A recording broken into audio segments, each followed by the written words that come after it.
The snow fell heavy over Redemption Creek that December morning in 1876, each flake like a piece of ash from heaven's forge.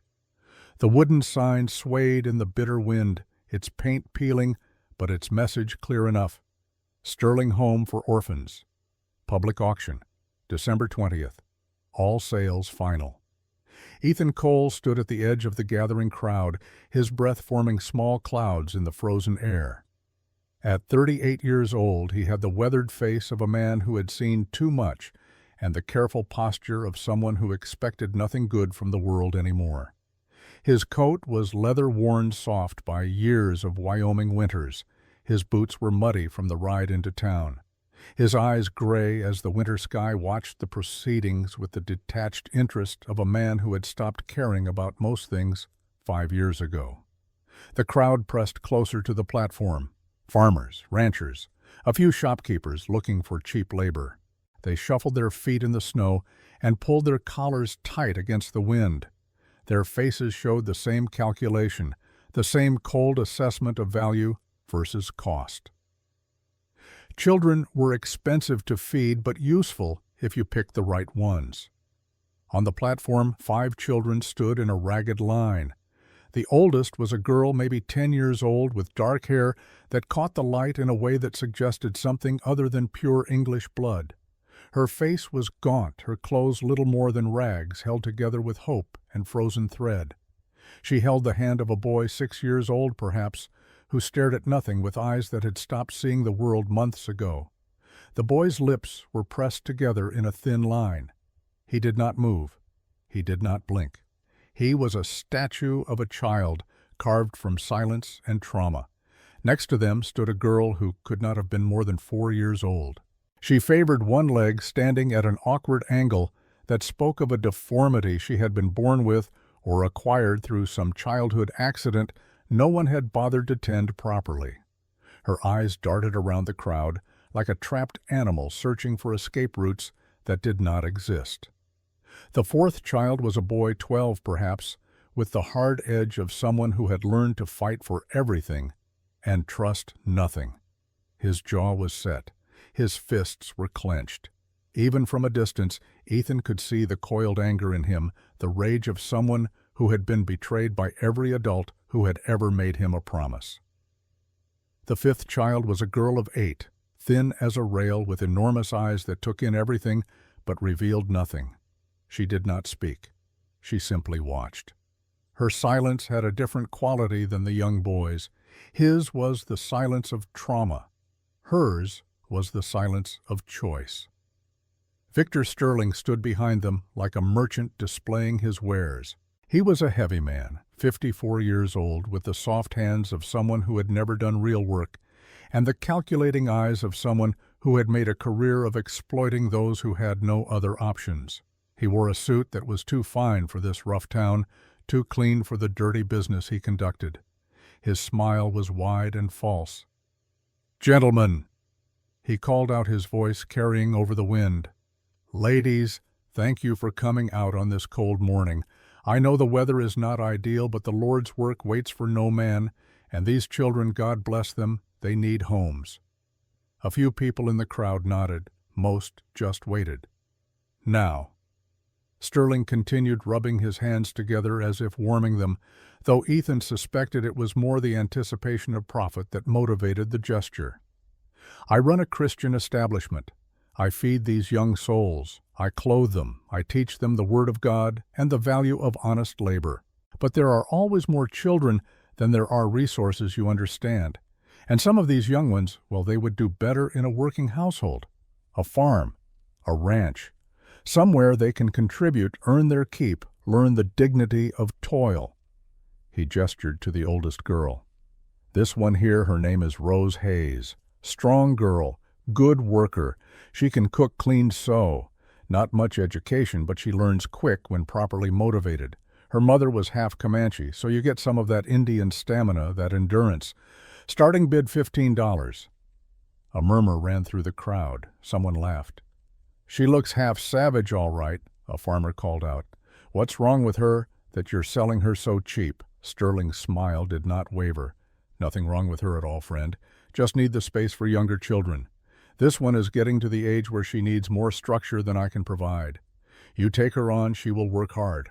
I guarantee it." $15, a man near the front said. He was a rancher by the look of him, big hands, weathered face, the kind of man who saw children as small adults useful for their labor and little else. "Excellent," Sterling said. "Do I hear 16? "Wait," the rancher said. "She comes with that boy, the one she's holding." Sterling glanced at the silent child, the 6-year-old statue. "Ah, William. Yes, he is her brother. He does not speak much, I am afraid, some kind of trauma before he came to us. But he is healthy enough, strong back for his age. You could take both for, say, $25. The rancher shook his head. "I don't need a mute boy, just the girl." Rose's hand tightened on her brother's fingers. She looked down at him, then back at the rancher. Her voice was small, but clear. "We stay together," she said. Sterling's smile thinned. "Young lady, you do not have a say in this matter." "We stay together," Rose repeated louder this time. Sterling's hand moved fast, a sharp cuff to the side of her head that made her stumble. The crowd barely reacted. Discipline was expected. Children who spoke out of turn needed correction. But Rose did not cry. She straightened, still holding her brother's hand, and stared at Sterling with eyes that burned with something fiercer than fear. Ethan felt something twist in his chest. He had not felt much of anything in 5 years, not since the fever had taken Sarah and left him alone in a house that echoed with her absence. He had walked through the world like a ghost, performing the motions of living without any real investment in the outcome. He ate because the body required fuel. He slept because exhaustion demanded it.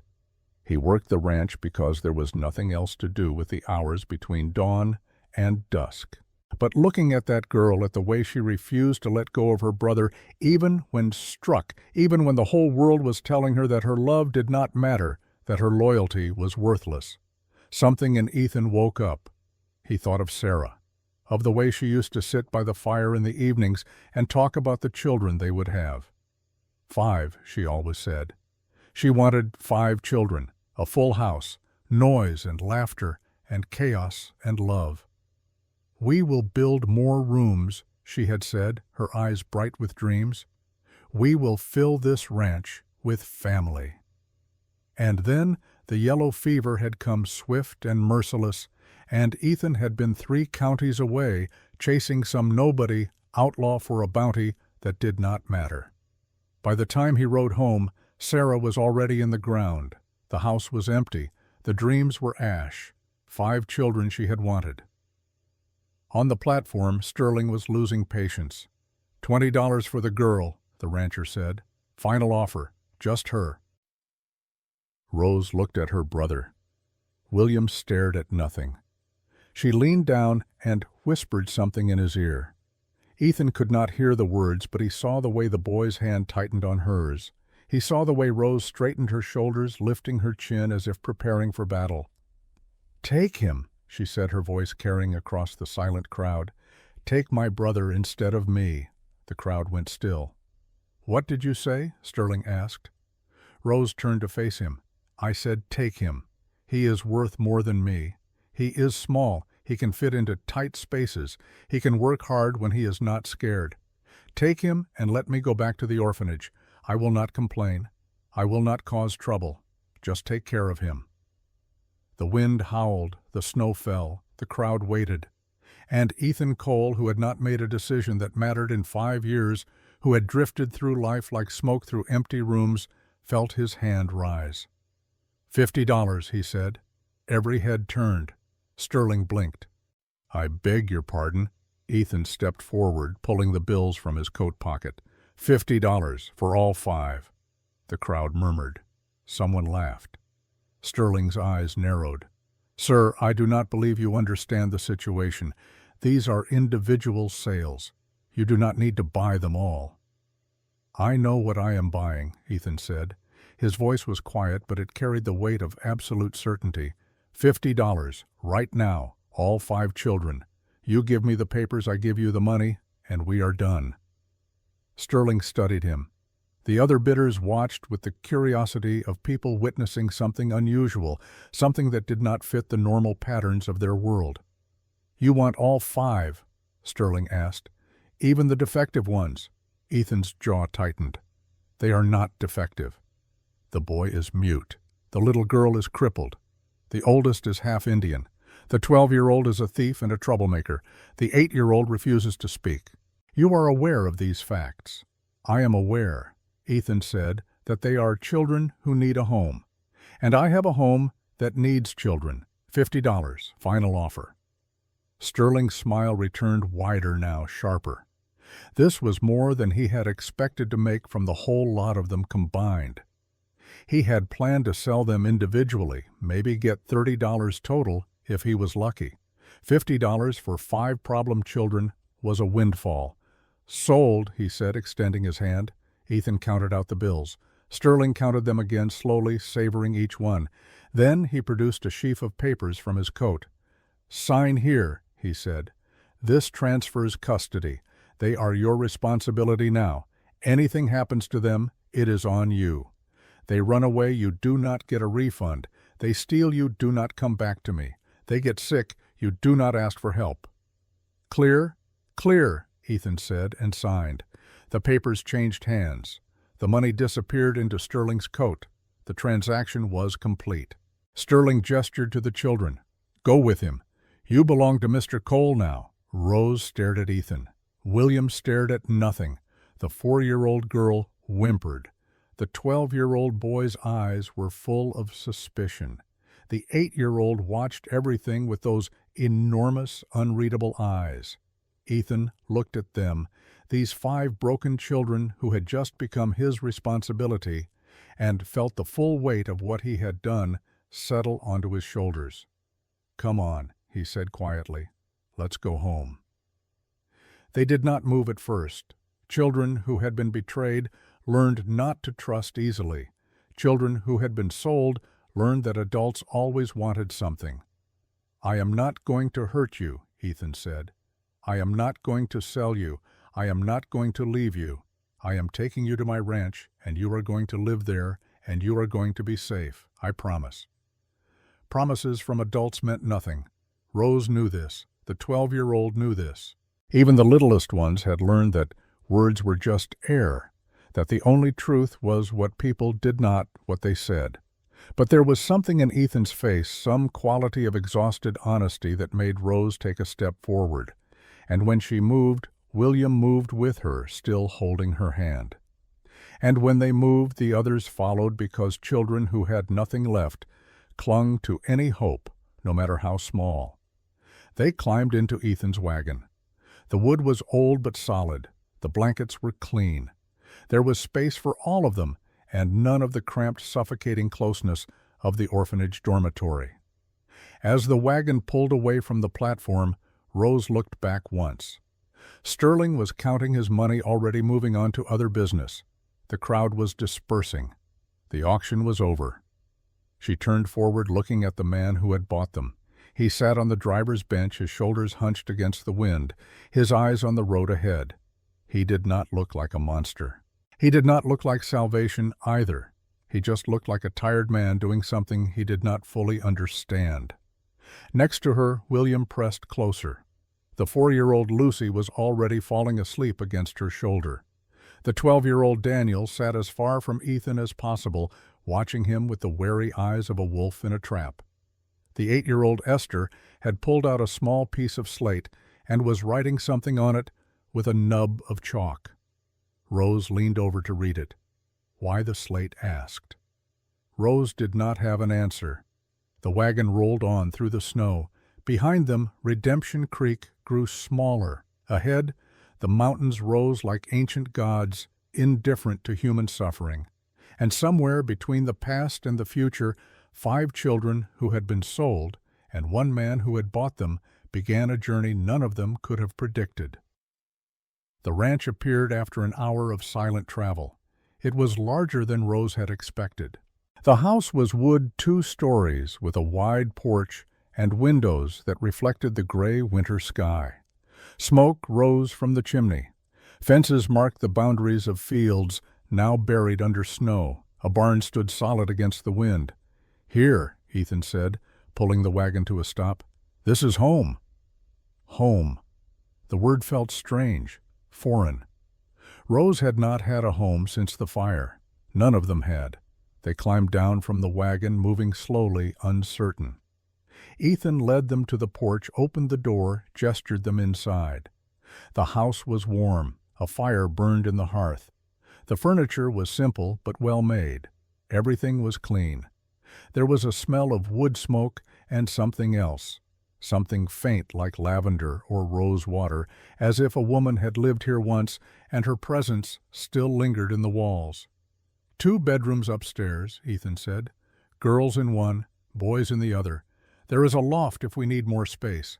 I will sleep in the barn tonight. Tomorrow we will figure out better arrangements." Daniel spoke for the first time. His voice was rough, hostile. "Why are you sleeping in the barn?" "So you feel safe," Ethan said simply. "We are not safe. We will never be safe." Ethan met his eyes. "Maybe. But you are safer than you were this morning." It was not a good answer, but it was an honest one, and somehow that mattered. Lucy, the 4-year-old, stumbled. Her bad leg gave out and she fell, hitting the floor hard. She immediately curled into a ball, hands over her head, waiting for the blow that always came when she made a mistake. Ethan knelt beside her. He did not touch her. He simply waited until she realized no one was hitting her, no one was yelling. Slowly she lowered her hands. "You are not in trouble," Ethan said. "The floor is slippery. It happens. Can I help you up?" Lucy stared at him. Then very slowly she nodded. Ethan lifted her gently, setting her on her feet. "Does your leg hurt?" She nodded again. "I will see what I can do about that. For now, rest, all of you. There is food in the kitchen. Take what you want. No one is going to stop you. No one is going to punish you. Eat, sleep. Tomorrow we will talk." He turned to leave. Rose's voice stopped him. "Why did you buy us?" Ethan paused in the doorway. For a long moment he did not answer. Then, without turning around, he spoke. "My wife wanted 5 children. She died before we could have them. Today I saw 5 children who needed someone. It seemed like the thing she would have wanted me to do." "What was her name?" Rose asked. "Sarah." "Where is she buried?" "Out past the barn, under the oak tree." Rose absorbed this. "Can we visit her?" Ethan finally turned. His eyes were bright with something that might have been tears, but his voice was steady. "Yes," he said. "She would have liked that." He left, then closing the door behind him. The 5 children stood in the warm house, listening to his footsteps fade across the porch, across the yard, toward the barn, where he would sleep alone so they could feel safe in a place that was now impossibly theirs. William, who had not made a sound in 8 months, who had watched his parents burn and had locked all his words inside where the fire could not touch them, reached out and touched the blanket on the nearest bed. It was soft, clean. It smelled like sunshine and soap. A single tear rolled down his cheek. He did not make a sound. But his hand gripped Rose's tighter, and she knew what he could not say. Maybe this time would be different. Maybe this man would keep his promise. Maybe, just maybe, they had found something worth believing in. Outside, the snow continued to fall. In the barn, Ethan sat on a pile of hay, holding a small photograph of a woman with kind eyes and a bright smile. He spoke to the photograph as if she could hear him. "I do not know what I am doing, Sarah. I bought 5 children today. 5. I do not know how to be a father. I do not know if I can keep them safe. But you wanted this. You wanted a house full of children. So here we are. Help me. Please, help me not to fail them." The photograph, of course, did not answer. But somewhere in the silence, somewhere in the space between what was lost and what might still be found, Ethan felt something shift. Not hope exactly, not yet, but possibility. The faint, fragile beginning of belief that maybe broken things could be mended, that maybe empty houses could be filled, that maybe a man who had forgotten how to live might learn again by teaching 5 children how to trust. The first day ended. The first night began.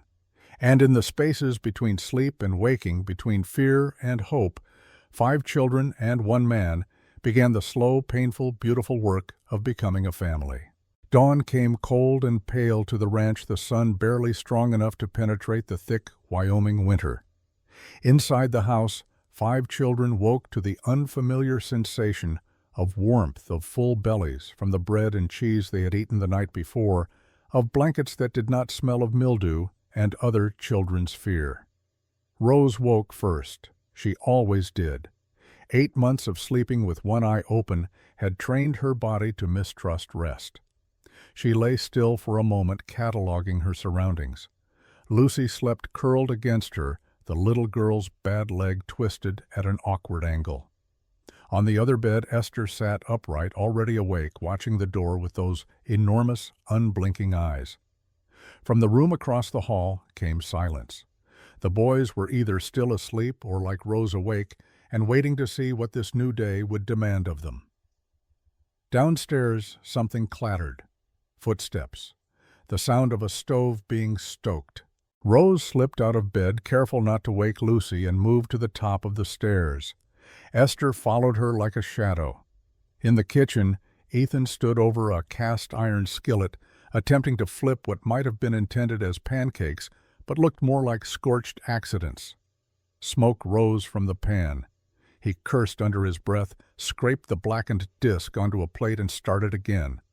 Rose descended the stairs slowly. Ethan glanced up, saw her, nodded. "Morning," he said. "Morning," Rose replied. Silence. The pancake batter sizzled. Ethan poured another misshapen circle into the pan. "I am not much of a cook," he admitted. "Sarah handled the kitchen. I handled the livestock. We had an arrangement." Rose did not know what to say to that. She watched him work, watched the careful way he tried to get the heat right, the pancake golden instead of burnt. On his 4th attempt, he succeeded. He slid it onto a plate, added butter, poured a thin stream of honey over it. "Here," he said, offering it to her. Rose stared at the plate. "All of it. All of it." "What about you?" "I will make more." She took the plate. The pancake was still warm.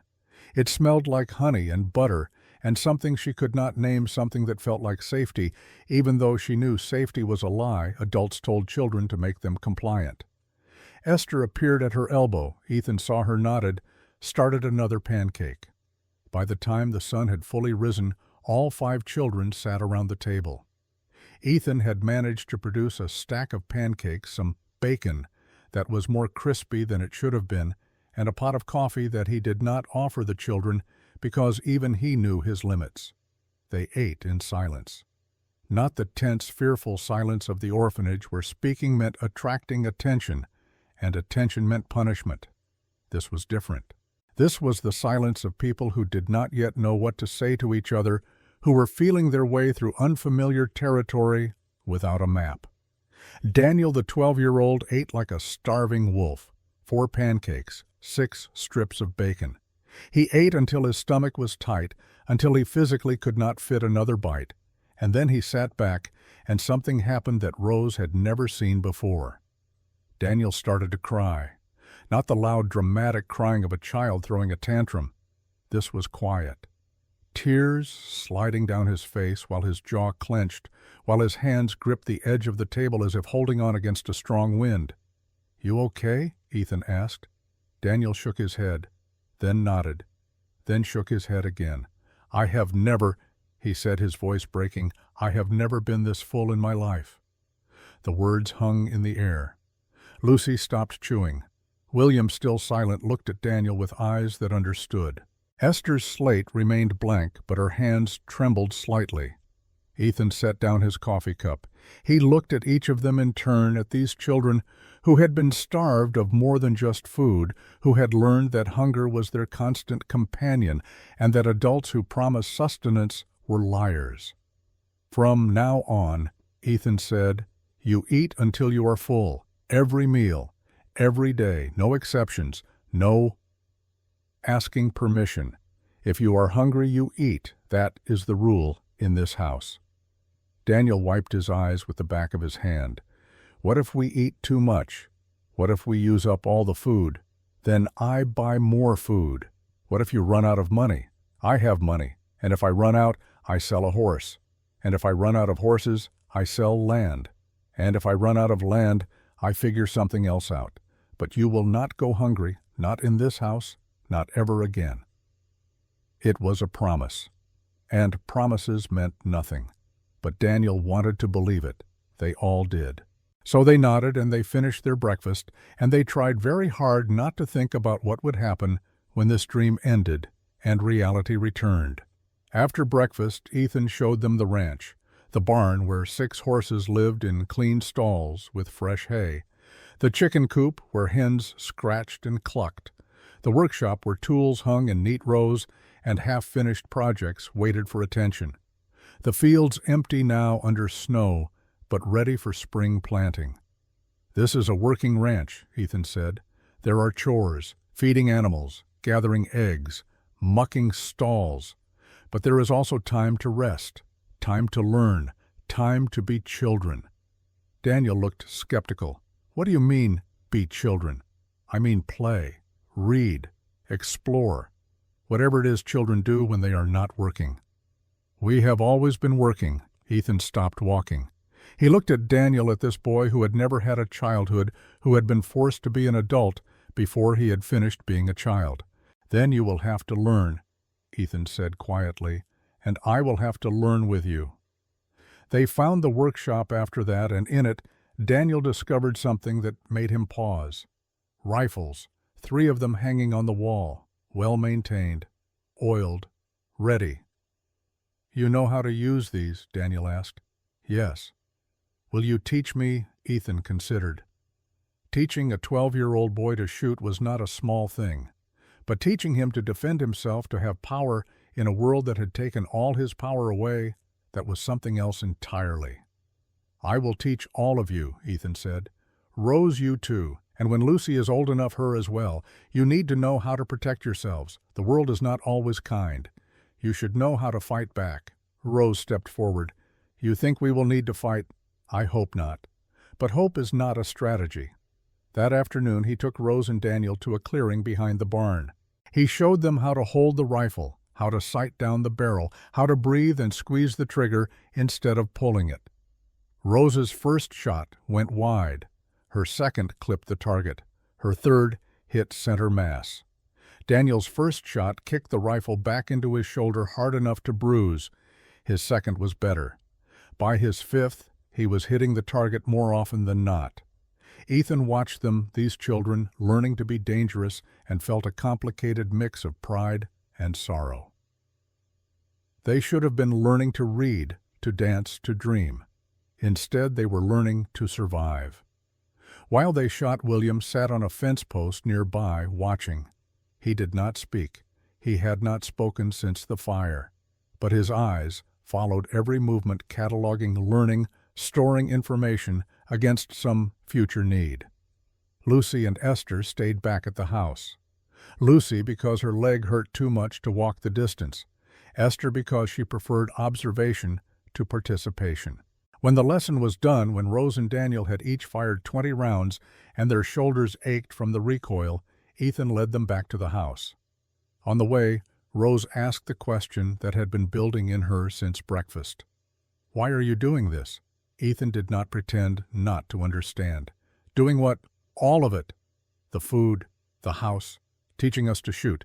You do not know us. We could be terrible. We could steal from you. We could burn this place down and leave." "You could," Ethan agreed, "but you will not." "How do you know?" He stopped walking, turned to face her. "Because you spent your last bit of strength carrying your brother through the desert. Because you offered yourself to be sold instead of him. Because you are 10 years old, and you have more courage than most men I knew in the war. That is how I know." Rose felt something crack inside her chest. Not breaking, opening, like ice on a frozen river, the first signs of spring. "My brother does not talk," she said, "not since the fire."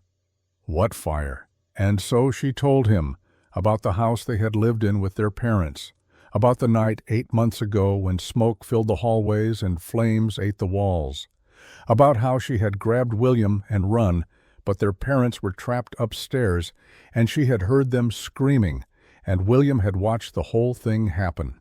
"He has not said a word since," Rose finished. "The doctor said it might be permanent. Sterling said he was defective, worthless." Ethan's jaw tightened. "Sterling is wrong. Your brother is not defective. He is hurt. There is a difference." "What difference?" "Broken things stay broken. Hurt things can heal." Rose wanted to believe that. She wanted it so badly it hurt worse than hunger, worse than cold, worse than anything except the memory of her parents' screams. They walked the rest of the way in silence. That night, the first incident happened. Daniel, unable to sleep, wandered downstairs. He found the pantry door unlocked. Inside were sacks of flour, jars of preserves, smoked meat hanging from hooks. Enough food to last months. He took a loaf of bread, not to eat. He was not hungry, but to have, to hide under his mattress, to know it was there in case the good times ended and the hunger returned. Ethan found him in the kitchen, bread clutched to his chest. "Taking provisions?" Ethan asked. Daniel tensed, ready for the blow, the punishment, the lecture about stealing and ingratitude. "Smart," Ethan said instead. "If I were you, I would do the same. Take whatever you need, but know this. Tomorrow there will be more bread, and the day after, and the day after that. Eventually, you will trust that. But until then, take what you need." Daniel stared at him. "You are not angry. You have been hungry. Now you are scared you will be hungry again. That is not a crime. That is survival."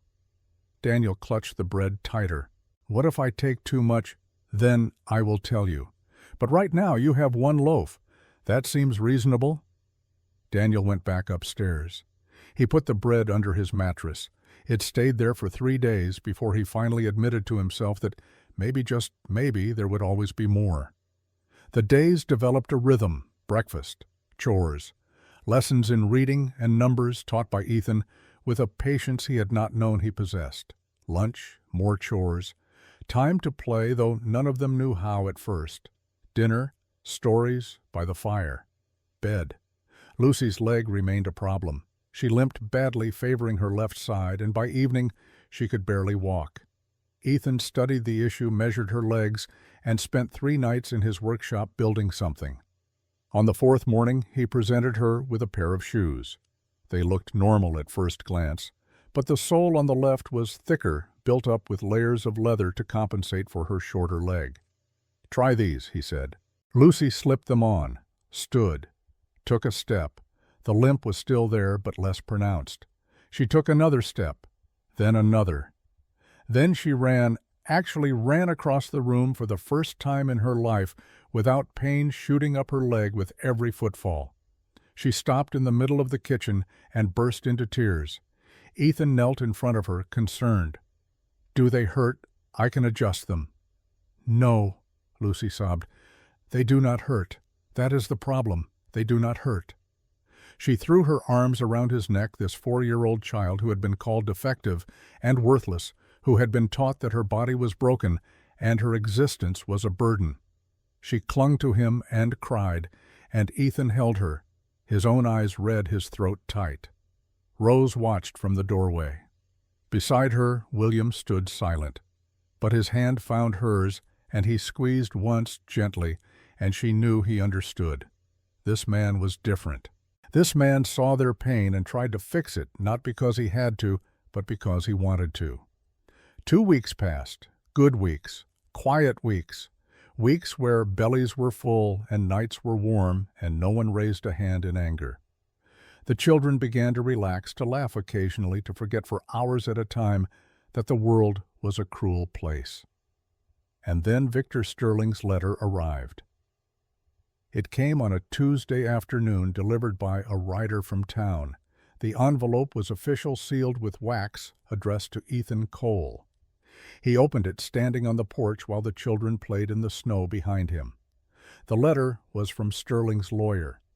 It claimed that the transaction at the auction had been for labor services, not full custody. It stated that the children remained legal wards of Sterling home. It demanded their return within 7 days or legal action would be taken. Ethan read it twice. Then he folded it carefully and put it in his pocket. He did not tell the children. Not yet. There was no point in frightening them until he knew what could be done. Instead, he saddled his horse and rode to town. Sheriff Jacob Tate sat behind his desk when Ethan arrived, feet up, reading a week-old newspaper. He looked up when Ethan entered, saw the expression on his face, and put the paper down. "Problem?" Jacob asked. Ethan handed him the letter. Jacob read it, swore softly, read it again. "Sterling is claiming you bought labor rights, not custody rights." "I bought children. I gave them a home." "You bought children at an auction. That is not exactly standard adoption procedure." Ethan felt cold settle in his stomach. "What are you saying?" "I am saying Sterling has lawyers, good ones, and he has a point legally speaking. You did not go through proper channels. You did not file with the territory. You just showed up with $50 and took 5 kids home. Would you rather I left them there to be sold off to farmers who would work them to death?" "What I would rather does not matter. What the law says matters, and the law says Sterling might have a case." Ethan leaned forward, hands flat on the desk. "Those children have been with me 2 weeks. They are happy. They are healthy. They are learning. They have a home. You cannot tell me the law wants to send them back to that man." Jacob sighed. "The law does not care about happy. The law cares about legal, and legally this is murky." "Then what do I do?" "You get a judge to rule in your favor. Prove you can care for them. Prove Sterling is unfit. Make a case that the children are better off with you. When circuit judge comes through in 2 weeks, Judge Morrison. He is fair. If you can convince him, you have a chance. 2 weeks. 14 days to gather evidence, to prepare, to somehow prove to a stranger that these 5 broken children belonged with a man they had known for less than a month. Ethan rode home slowly. The sun was setting, painting the snow orange and pink. Beautiful, peaceful, temporary. At the ranch, the children were waiting for him. They saw his face and knew immediately that something was wrong. Rose stepped forward. "What happened?" Ethan dismounted, tied his horse, looked at them, these 5 souls who had started to trust him, who had started to believe that maybe the world had one good thing in it after all. "Sterling wants you back," he said. "He has lawyers. He is claiming I do not have legal custody." The words landed like stones. Lucy's face crumpled. Daniel's fists clenched. Esther's slate fell from her hands. William moved closer to Rose, pressing against her side. "There will be a hearing," Ethan continued. "In 2 weeks. A judge will decide. If we can prove you are better off here, you stay. If not—" He did not finish the sentence. He did not need to. Rose's voice was steady, but her eyes were too bright. "Will we have to go back? Not if I can help it. How can you help it? You are just one man. Sterling has money, lawyers, the law." Ethan knelt down so he was eye level with her. "The law also has judges, and judges are people, and people can be convinced. We have 2 weeks to show that you belong here, that this is your home, that I am not perfect, but I am trying, and that has to count for something." Daniel spoke, his voice hard. "And if it does not count, if the judge says we have to go back," Ethan looked at him, "at all of them, then I will find another way. I promised you a home. I meant it." That night they sat by the fire. No one spoke much. The weight of Sterling's threat hung over them like storm clouds. Eventually Lucy fell asleep in Ethan's lap. William leaned against Rose. Esther wrote on her slate, then showed it to Ethan. "Will you really fight for us?" it asked. Ethan took the slate, wrote his response carefully. "Yes, with everything I have." Esther nodded, took the slate back, wrote again. Why Ethan looked at the 5 of them. These children who had been sold like livestock, who had been starved and beaten and told they were worthless, who had somehow against all odds survived with their capacity for trust still intact. He thought of Sarah, of the children she had wanted, of the house full of laughter and chaos and love that she had dreamed of. "Because," he said quietly, "you are worth fighting for." It was not a complicated answer. It was not eloquent, but it was true. And in that moment, sitting by the fire with 5 children who were learning to believe in him, Ethan felt something he had not felt since Sarah died. Purpose. The next 2 weeks would be hard. The hearing would be harder. Sterling would bring lawyers and arguments and the full weight of institutional authority. But Ethan had something Sterling did not. He had 5 children who wanted to stay, who would stand in front of a judge and speak truth, who would prove by their very presence that love mattered more than law, that home was not a legal document, but a choice made every day. The fire crackled. The children slept or dozed or simply sat in silence. Outside, the Wyoming winter howled. And inside, a family that had not existed 3 weeks ago prepared to fight for the right to remain together. Tomorrow would bring challenges, but tonight they had each other. And for now, that was enough. The days before the hearing moved with the strange quality of a dream tilting toward nightmare. The children tried to maintain normalcy, to pretend that the weight of an uncertain future was not pressing down on all of them. But fear has a way of leaking through even the strongest facades. Rose took to waking in the middle of the night, checking on her siblings, counting them like a miser counting coins. 1, 2, 3, 4. All still there, all still breathing, all still hers for another day. Daniel worked himself to exhaustion during daylight hours, chopping wood until his hands blistered mucking stalls, until his back ached, as if by proving his usefulness he could somehow guarantee his place. At night he lay awake staring at the ceiling, remembering other places he had been sent away, from other promises that had turned to ash. Lucy clung to her special shoes like talismans. She wore them constantly, even to bed, terrified that if she took them off, they would disappear, and with them, the man who had cared enough to make them. Esther wrote less. Her slate stayed mostly blank, her enormous eyes following Ethan wherever he went, as if she could keep him solid and real through the sheer force of her attention. And silent William began having nightmares. He would wake screaming without sound, his mouth open in a perfect circle of terror, no noise emerging. Rose would hold him until the shaking stopped, until his eyes focused again, until he remembered where he was. Safe. For now. But for how long Ethan saw all of this, carried the weight of it. He had made them a promise, and now that promise was being tested by forces beyond his control. The law. Money. Men in suits who had never met these children and did not care whether they lived or died, only whether the paperwork was filed correctly. He rode to town every other day, consulting with Sheriff Jacob, trying to understand what the hearing would entail, what evidence would matter, what arguments might sway a judge who had seen 1,000 cases and had no particular reason to care about this one. "You need character witnesses," Jacob said. "People who can testify that you are fit to raise children, that the children are better off with you than at Sterling's orphanage." "Who would do that? I barely know anyone in this town anymore. I have been living like a hermit for 5 years. Jacob leaned back in his chair. "There is Dr. Wade. He is well respected. If he examines the children and testifies they are healthy and well cared for, that carries weight. Anyone else? Margaret Porter runs the general store. She has been in Redemption Creek 40 years. Everyone knows her. If she speaks for you, people listen."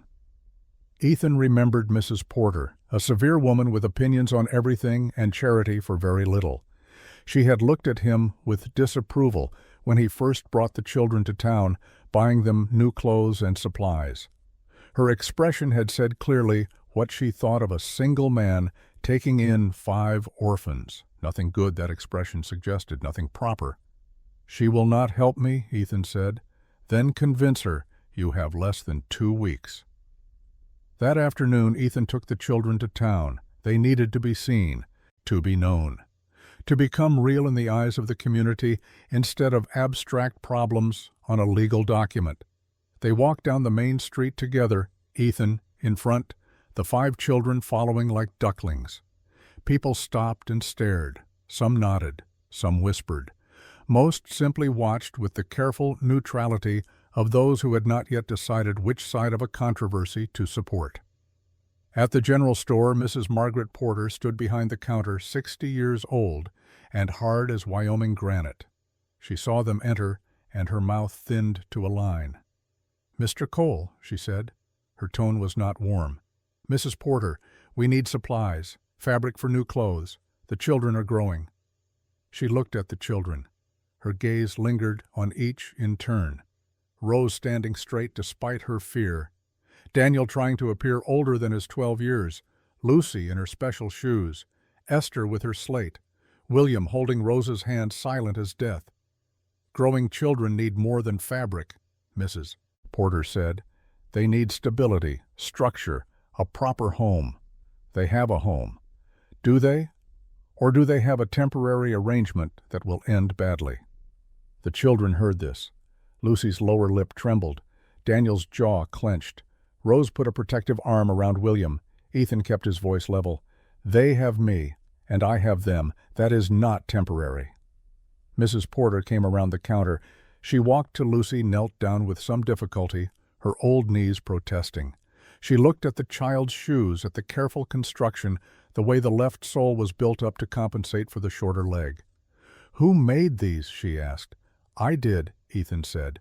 "You are a cobbler now. I am whatever they need me to be." Mrs. Porter stood. She looked at Ethan for a long moment.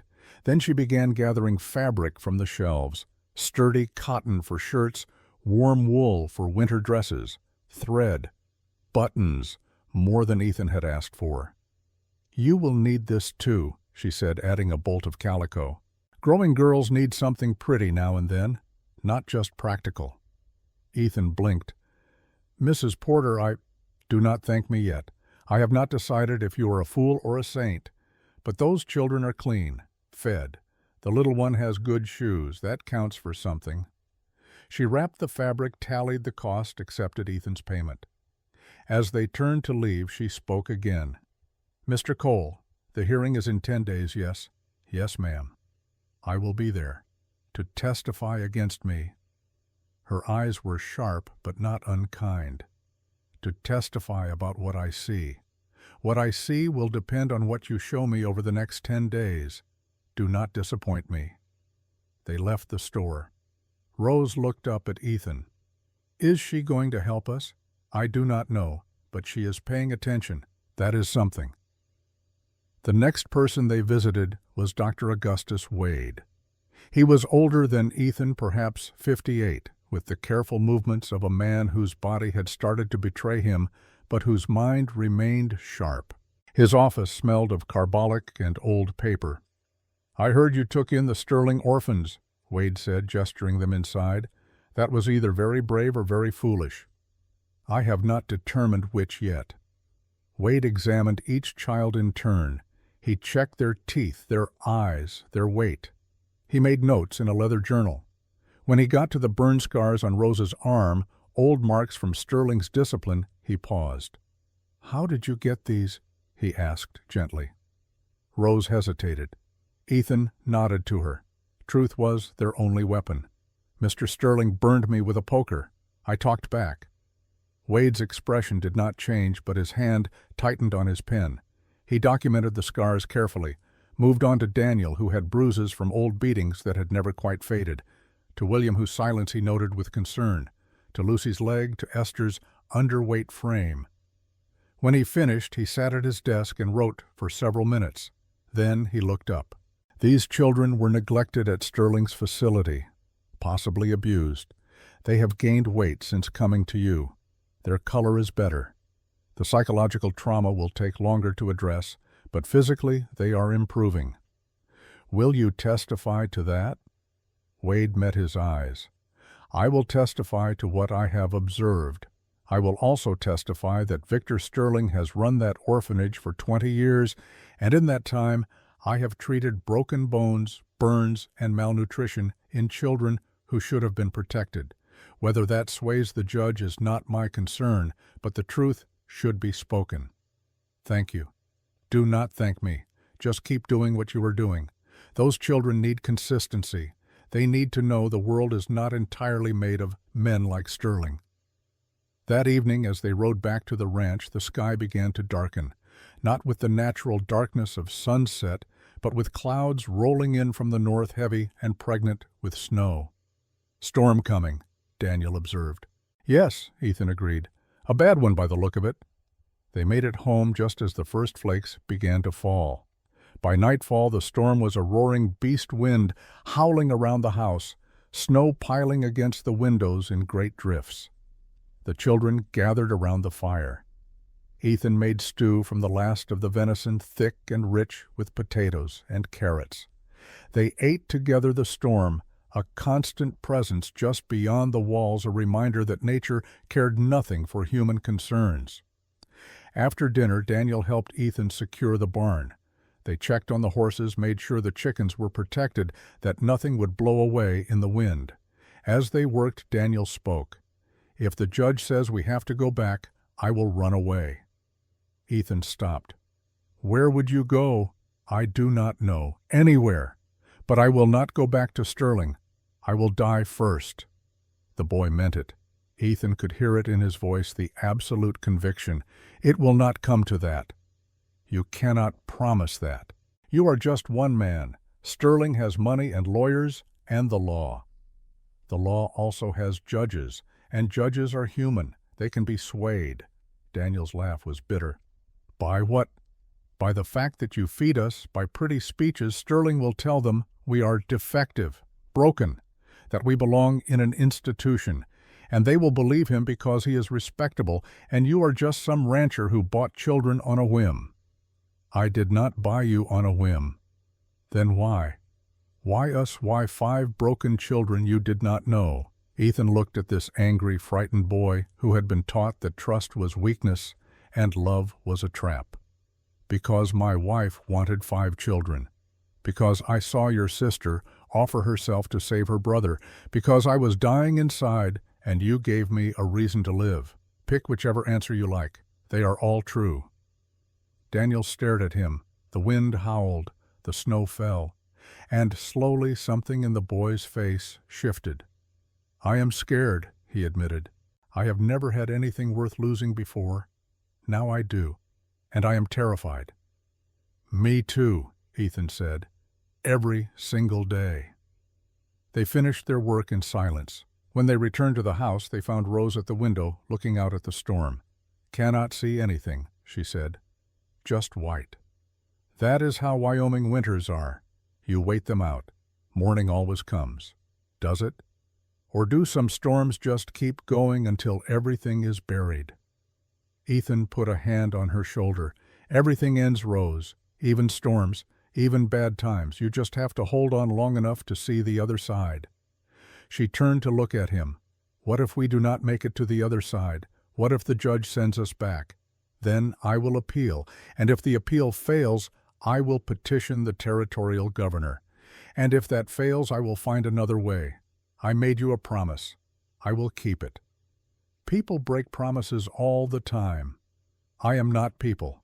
I am me, and I do not break my word. Rose wanted to believe him. She wanted it with an intensity that frightened her. Because if she let herself believe, and he proved false, it would destroy something in her that could never be repaired. William appeared at her side.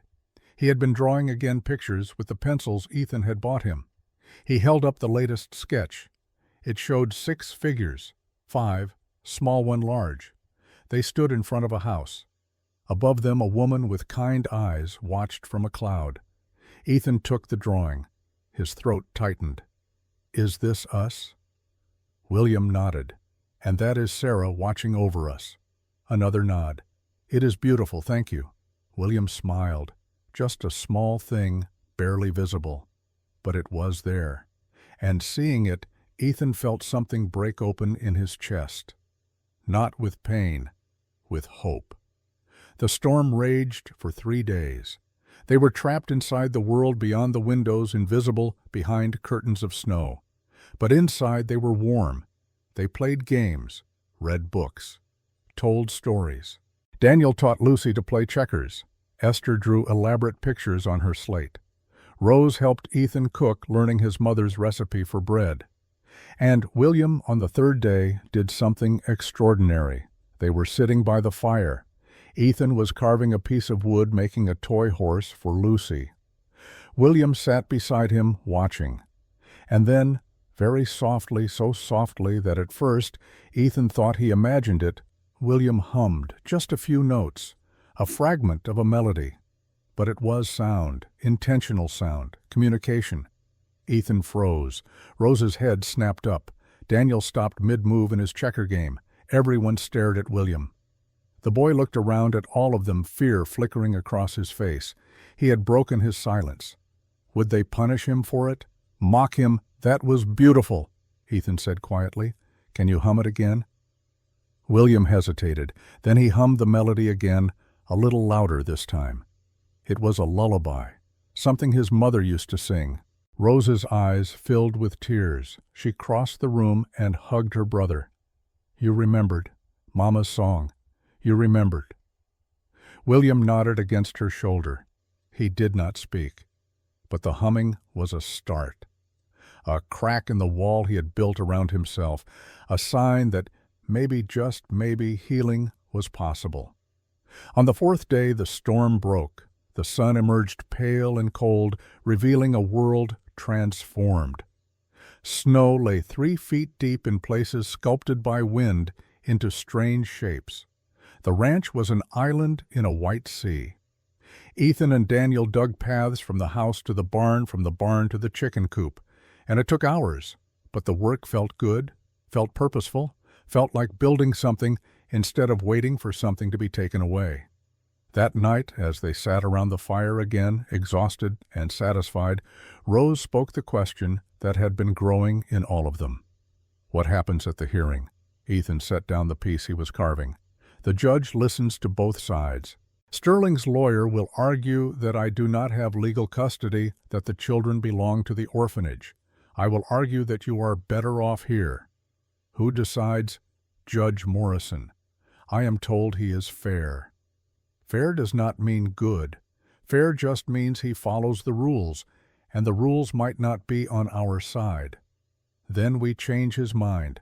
We show him that rules written for one situation do not fit another. We make him see you as children, not as property to be distributed according to law. Daniel leaned forward. What if that does not work? What if he sees us as property anyway? Ethan looked at each of them in turn. Then we find another path. But I will not let you go back to Sterling. That is not a question. That is a fact. Even if it means breaking the law, Rose asked. Even then. It was a dangerous thing to say, a promise that could cost him everything. But looking at these 5 children who had been sold and beaten and starved, who had somehow found the courage to trust one more time, Ethan knew he meant it. The law was supposed to protect the innocent. But when the law failed, when it became a weapon wielded by the cruel against the helpless, then the law itself became the enemy. He would not let them be taken, not while he still drew breath. The days marched forward. 10 days became 7. 7 became 5. The hearing loomed like a cliff edge. They were all walking toward, unable to stop, unable to turn back. They prepared as best they could. Ethan rehearsed what he would say, how he would argue, what evidence he would present. The children practiced telling their stories, speaking truth even when it hurt, showing the judge their scars and their healing in equal measure. On the 6th night before the hearing, Ethan could not sleep. He walked out to Sarah's grave, a small plot under an oak tree marked with a simple stone. The snow had been cleared away, the ground frozen hard. He knelt beside the grave, spoke to the woman who was not there to answer. On the 6th night before the hearing, Ethan could not sleep. He sat by the dying fire, Sarah's photograph in his hands. The image was faded now, the edges worn from years of holding, but her smile remained clear, kind, hopeful. He spoke to the photograph as if she could hear. Tomorrow changes everything. Either we become a real family in the eyes of the law, or I lose them. And Sarah, I cannot lose them. Not after, his voice broke. He pressed the photograph to his chest. Help me find the right words. Help me show the judge what you already knew. That love is enough. That it has to be enough. The fire crackled. Outside, snow began to fall again. And in the silence, Ethan felt something he had not felt in years. Not certainty, but the quiet strength that comes from knowing you are fighting for something worth losing everything for. The wind whispered through the bare branches. The stars watched with their cold, distant light. But I am going to try, for you, for them, for the children you wanted. I am going to walk into that courtroom, and I am going to fight. And if I lose, I will keep fighting. I will not stop. I will not give up, because they deserve more than this world has given them. They deserve a chance. He stood, brushed snow from his knees, looked up at the stars one more time. Help me, he whispered. Please, help me save them. The stars, as always, remained silent. But somewhere in that silence, Ethan found what he needed. Not certainty, not confidence, just the determination to face what was coming, whatever the cost. He walked back to the house. Inside, 5 children slept. Tomorrow they would wake, and the countdown would continue. 5 days, 4, 3, until the moment when everything would be decided. Until they learned whether hope was enough to stand against the weight of law and money and institutional power. Until they discovered whether broken things could truly be made whole, or whether some damage was too deep, too permanent, too absolute to ever heal. The night deepened, the cold intensified, and in the house on the Wyoming ranch a family that should not have existed prepared to fight for the right to remain together. The morning of the hearing dawned clear and cold, the kind of Wyoming winter day where the sky was so blue it hurt to look at, and the air was sharp enough to cut. Ethan woke before sunrise, his stomach twisted into knots that no amount of coffee could loosen. He dressed carefully, his best shirt clean but showing its age, his good jacket the one Sarah had helped him pick out years ago for occasions that mattered. His hands shook as he buttoned it. He forced them still. In the children's rooms, 5 souls were already awake. They had dressed in the new clothes Mrs. Porter had sold them, simple but clean, the kind of outfits that said these children were cared for, valued, loved. Rose had braided Lucy's hair. Daniel had polished everyone's shoes, even his own, until they gleamed. Esther clutched her slate like a shield. William stood close to Rose, his hand finding hers. They gathered in the kitchen. No one ate much. Breakfast was an obligation they went through mechanically, forcing down bread and butter, drinking water because their mouths were too dry for anything else. Remember, Ethan said as they prepared to leave, tell the truth. Do not exaggerate. Do not perform. Just speak what you know. The judge needs to see you as you are. That is enough. What if it is not enough? Lucy asked, her voice small. Ethan knelt in front of her. Then we try something else. But today we tell the truth, and we hope that truth matters. The ride to town took an hour. The wagon wheels crunched through frozen snow. No one spoke.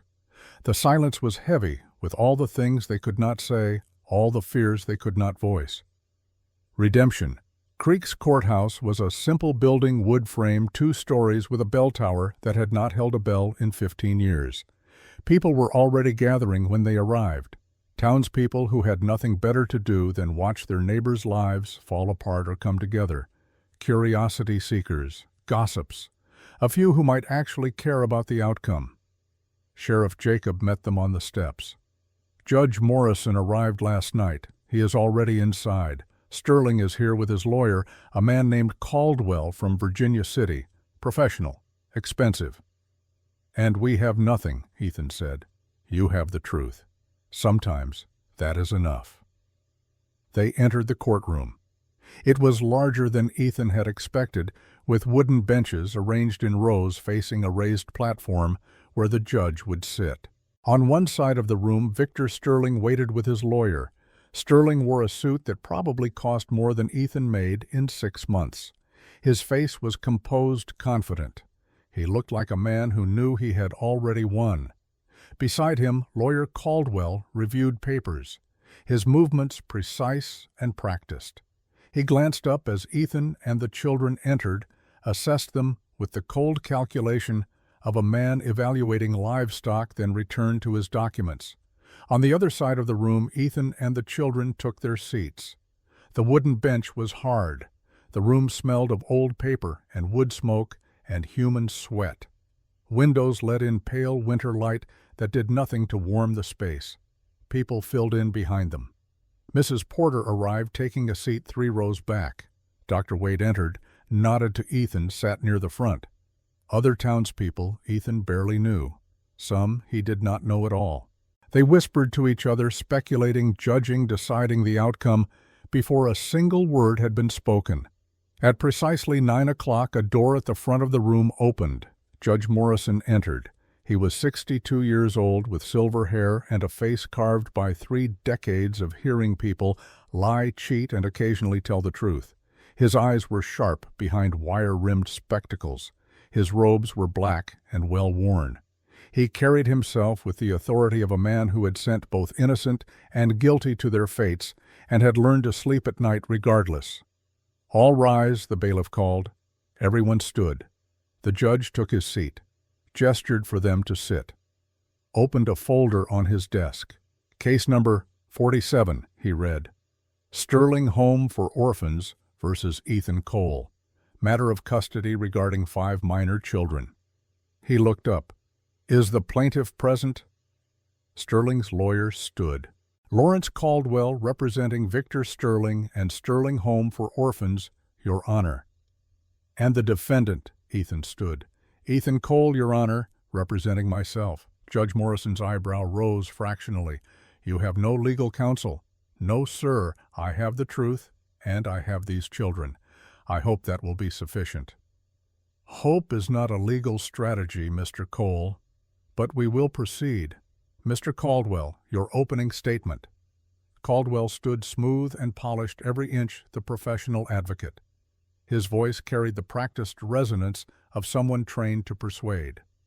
"Your Honor, this case is straightforward. Mr. Victor Sterling operates a licensed facility for orphaned children. He has done so for 20 years with an unblemished record. 3 weeks ago, Mr. Cole attended a public auction where Mr. Sterling was seeking work placements for 5 children in his care. Mr. Cole paid $50. However, and this is crucial, the transaction was for labor services, not custody transfer. The children remain legal wards of Sterling Home." He paused, letting this sink in. Mr. Cole, a single man with no experience raising children, no legal authority, no proper documentation, simply took 5 vulnerable minors to his ranch. He has kept them there without oversight, without approval, without following any of the proper territorial procedures for adoption or guardianship. Sterling Home now requests the immediate return of these children to proper institutional care. Caldwell sat. Sterling nodded approvingly. The courtroom murmured. Judge Morrison looked at Ethan. "Mr. Cole, your response." Ethan stood. He had no training in law, no experience with courtroom procedure, but he knew how to speak truth. That would have to be enough. "Your Honor, I did not buy labor services. I bought children who were being sold like livestock. 5 children who were starving, beaten, treated as burdens instead of human beings. I gave them a home. I give them food. I give them safety. They are thriving. That should matter more than paperwork. Should and does are different things, Mr. Cole. The law requires documentation for a reason. The law also requires that children be protected. Sterling was not protecting them. He was profiting from them. That is an accusation. Do you have proof?" Ethan hesitated. He had the children's testimony, their scars, their stories. But proof in the legal sense, documents, official records. "I have the children themselves, Your Honor. Look at them. Ask them. They will tell you what Sterling's care consisted of." Judge Morrison studied the 5 children sitting in the front row. Rose met his gaze steadily. Daniel stared at the floor. Lucy trembled. Esther watched with those enormous eyes. William pressed close to his sister, silent as always. "We will hear from witnesses," the judge said. "Mr. Caldwell, call your first." The plaintiff calls Victor Sterling. Sterling rose, walked to the witness chair with the bearing of a man accustomed to respect.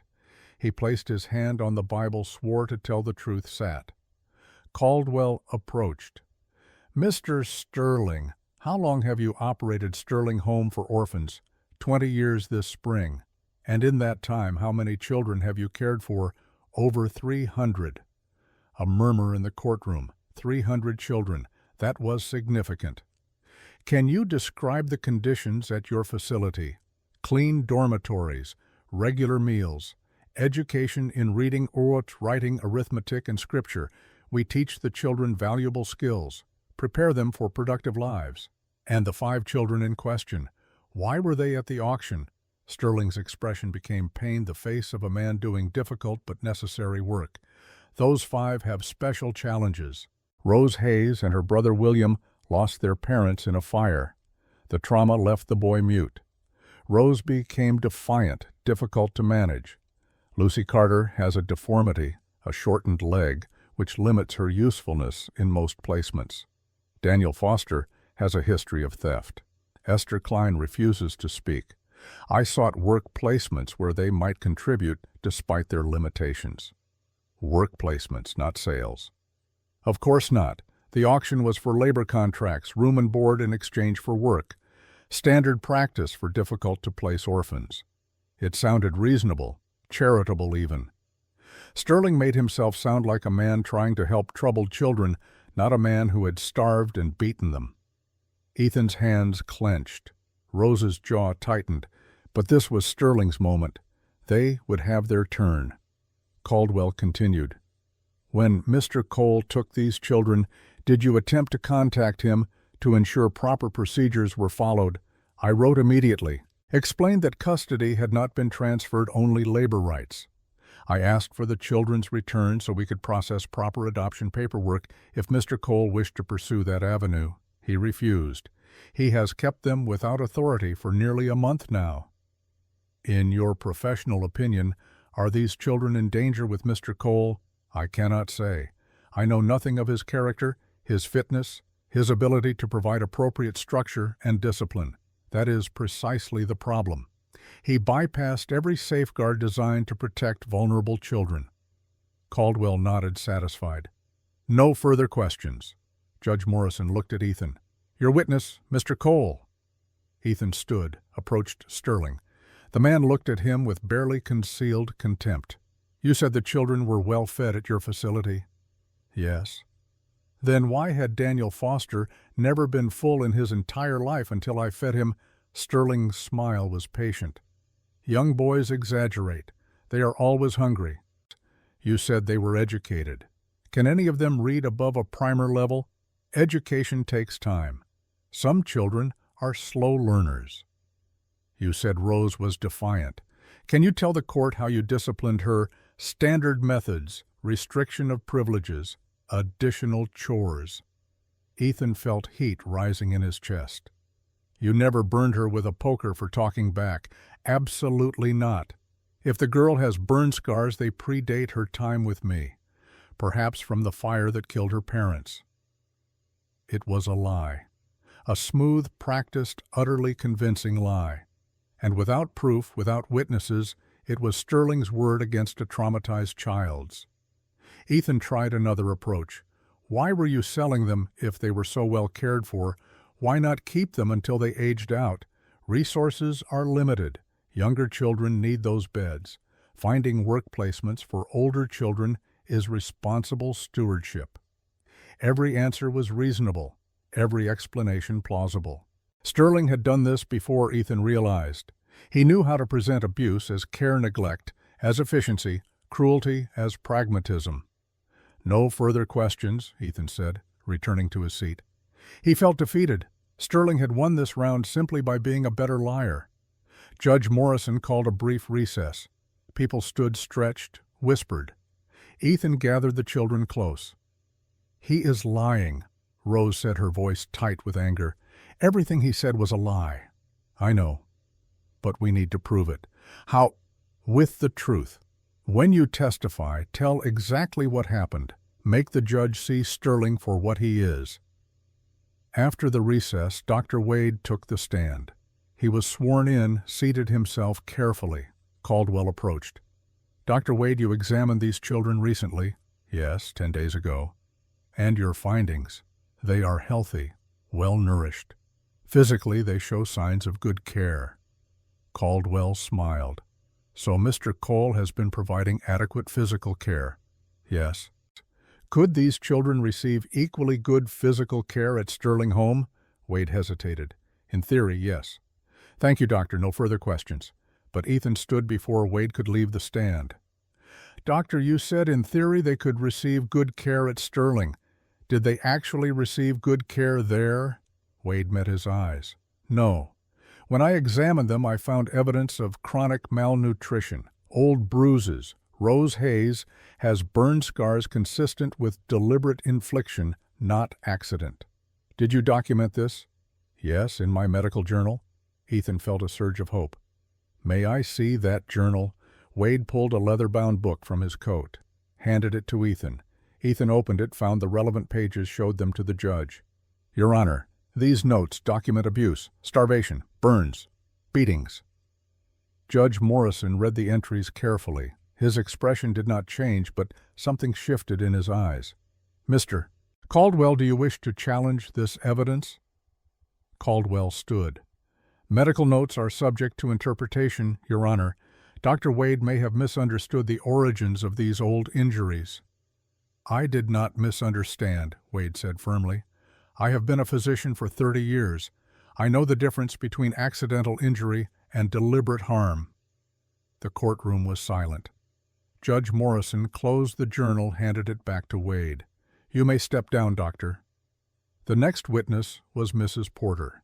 She took the stand with the bearing of a woman who feared neither God nor judge. Caldwell tried to discredit her. "Mrs. Porter, you have only observed Mr. Cole with these children for a few weeks. Is that correct?" "That is correct." "Can you really speak to his fitness as a parent based on such limited acquaintance?" "I can speak to what I see. I see children who were ragged and afraid become clean and confident. I see a man who made shoes for a crippled girl so she could walk without pain. I see a family forming from nothing. That is what I see." But surely a proper institution with trained staff and structured programs would be better for troubled children than one untrained man. Mrs. Porter's eyes blazed. "I have lived in this territory for 40 years, young man. I have seen many things. I have seen institutions crush the life out of children in the name of helping them. And I have seen individual human beings love broken children back to wholeness. Mr. Cole is doing the latter. Sterling was doing the former. That is all I need to know." Caldwell tried again, but Mrs. Porter was immovable. She spoke her truth, and no amount of legal maneuvering could shake it. Finally, the moment arrived. Judge Morrison looked at Rose. "Young lady, would you come forward, please?" Rose stood, walked to the witness chair. Her legs trembled, but her spine was straight. She placed her small hand on the Bible and swore to tell the truth. The courtroom watched this 10-year-old girl who had been sold like cattle and who now held the power to determine her own fate. Judge Morrison's voice gentled. "What is your name, child?" "Rose Hayes, sir." "Rose, I need you to tell me about your time at Sterling Home. In your own words. Take your time." Rose looked at Sterling. He stared back his expression, promising consequences if she spoke. She looked at Ethan. He nodded. "Trust the truth," his eyes said. "It is all we have." Rose began to speak. Rose Hayes stood before the courtroom, her small hand still resting on the Bible, where she had sworn to tell the truth. Judge Morrison watched her with the careful attention of a man who had learned to read between words to hear what was spoken and what remained locked in silence. "Rose," the judge said gently, Tell me about your time at Sterling Home, in your own words. Take as much time as you need." Rose looked at Victor Sterling. He sat rigid in his chair, his eyes promising retribution if she spoke. She looked at his lawyer Caldwell, who watched her with the clinical detachment of a man evaluating whether she would be useful or problematic.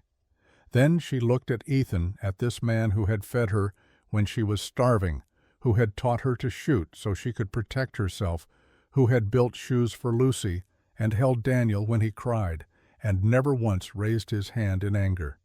Ethan nodded. One small movement. Trust the truth, his eyes said. It is all we have. Rose took a breath, let it out slowly, began to speak. 8 months ago, my parents died in a fire. Our house burned down with them inside.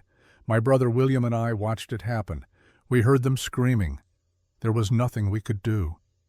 Her voice was steady, but her hands trembled. She pressed them flat against her dress. Mr. Sterling came the next day. He said we were orphans now. He said the territory would pay him to take care of us. He brought us to his home. It was not like a home. It was cold. There were 30 children in 3 rooms. We slept on the floor, 4 blankets for all of us. In winter we could see our breath inside. Judge Morrison made a note. Go on. The food was thin soup, bread that was mostly air. Sometimes there was meat, but only the oldest boys got it. The little ones, like Lucy, they stayed hungry. When we asked for more, Mr. Sterling said we were ungrateful. He said charity was not supposed to be comfortable. He said we should work harder if we wanted to eat. What kind of work? The judge asked. Cleaning, laundry, chopping wood. The boys worked in the barn. The girls worked in the kitchen. We worked from sunrise until dark. If we worked too slow or made mistakes, Mr. Sterling would discipline us. How did he discipline you? Rose's hand moved unconsciously to her right arm, to the scars hidden beneath her sleeve. Different ways. Sometimes he locked us in the cellar. Sometimes he withheld food for days. Sometimes he used his hands. And sometimes he used fire. The courtroom went absolutely still. Even the people in the back rows stopped shuffling. Fire, Judge Morrison repeated. Rose unbuttoned her sleeve, rolled it up slowly, revealed the burn scars that Dr. Wade had documented. 4 finger marks and a thumb perfectly preserved in damaged skin where someone had gripped her arm and held it against something hot. A woman in the gallery gasped. Mrs. Porter's hand went to her mouth. Dr. Wade leaned forward, his expression grim. I talked back, Rose said simply. I told Mr. Sterling that the soup was not enough to keep the little ones alive. He said I was insolent. He grabbed my arm and held it on the stove until I stopped screaming. Then he said if I ever spoke against him again, he would do the same to William. Sterling shot to his feet. That is a lie. Your Honor, the girl is disturbed. These burns are from the fire that killed her parents. She is confused, traumatized, inventing stories. Sit down, Mr. Sterling, Judge Morrison said coldly. You will have your opportunity to respond. Right now, I am listening to this child. Sterling sat, but his face was purple with rage. The judge turned back to Rose. Did you report this to anyone? The sheriff, a doctor, any adult? Who would I tell Mr. Sterling owned the orphanage? The territory paid him. The sheriff came once a month, and Mr. Sterling showed him the clean room, the one we scrubbed before inspections. He never saw the cellar or the room where we really slept, and we were told that if we complained, we would be sent somewhere worse, or we would disappear and no one would ask questions because we were just orphans. Nobody cared about orphans. Her voice broke on the last word, not with tears, with something harder. With the accumulated weight of months of understanding that she was worthless in the eyes of the world, that her life mattered only as much as the stipend the territory paid for her care. But then the auction came, she continued. Mr. Sterling said he needed to make room for younger children. He said some of us were too old, too damaged, too expensive to keep. He lined us up and sold us, like horses, like furniture, to whoever would pay. And that is when Mr. Cole bought you Yes, a man bid on me alone. He wanted a kitchen worker. He did not want William because William does not speak. He has not spoken since the fire. So I told the man to take William instead of me. I told him my brother was worth more. I thought maybe if someone took William, at least he would be safe. I was ready to go back to Sterling alone. Rose looked at Ethan. Her eyes were bright, but her voice remained steady. But Mr. Cole said no. He paid $50 for all 5 of us. He took us home. He gave us beds, real beds with blankets. He gave us food.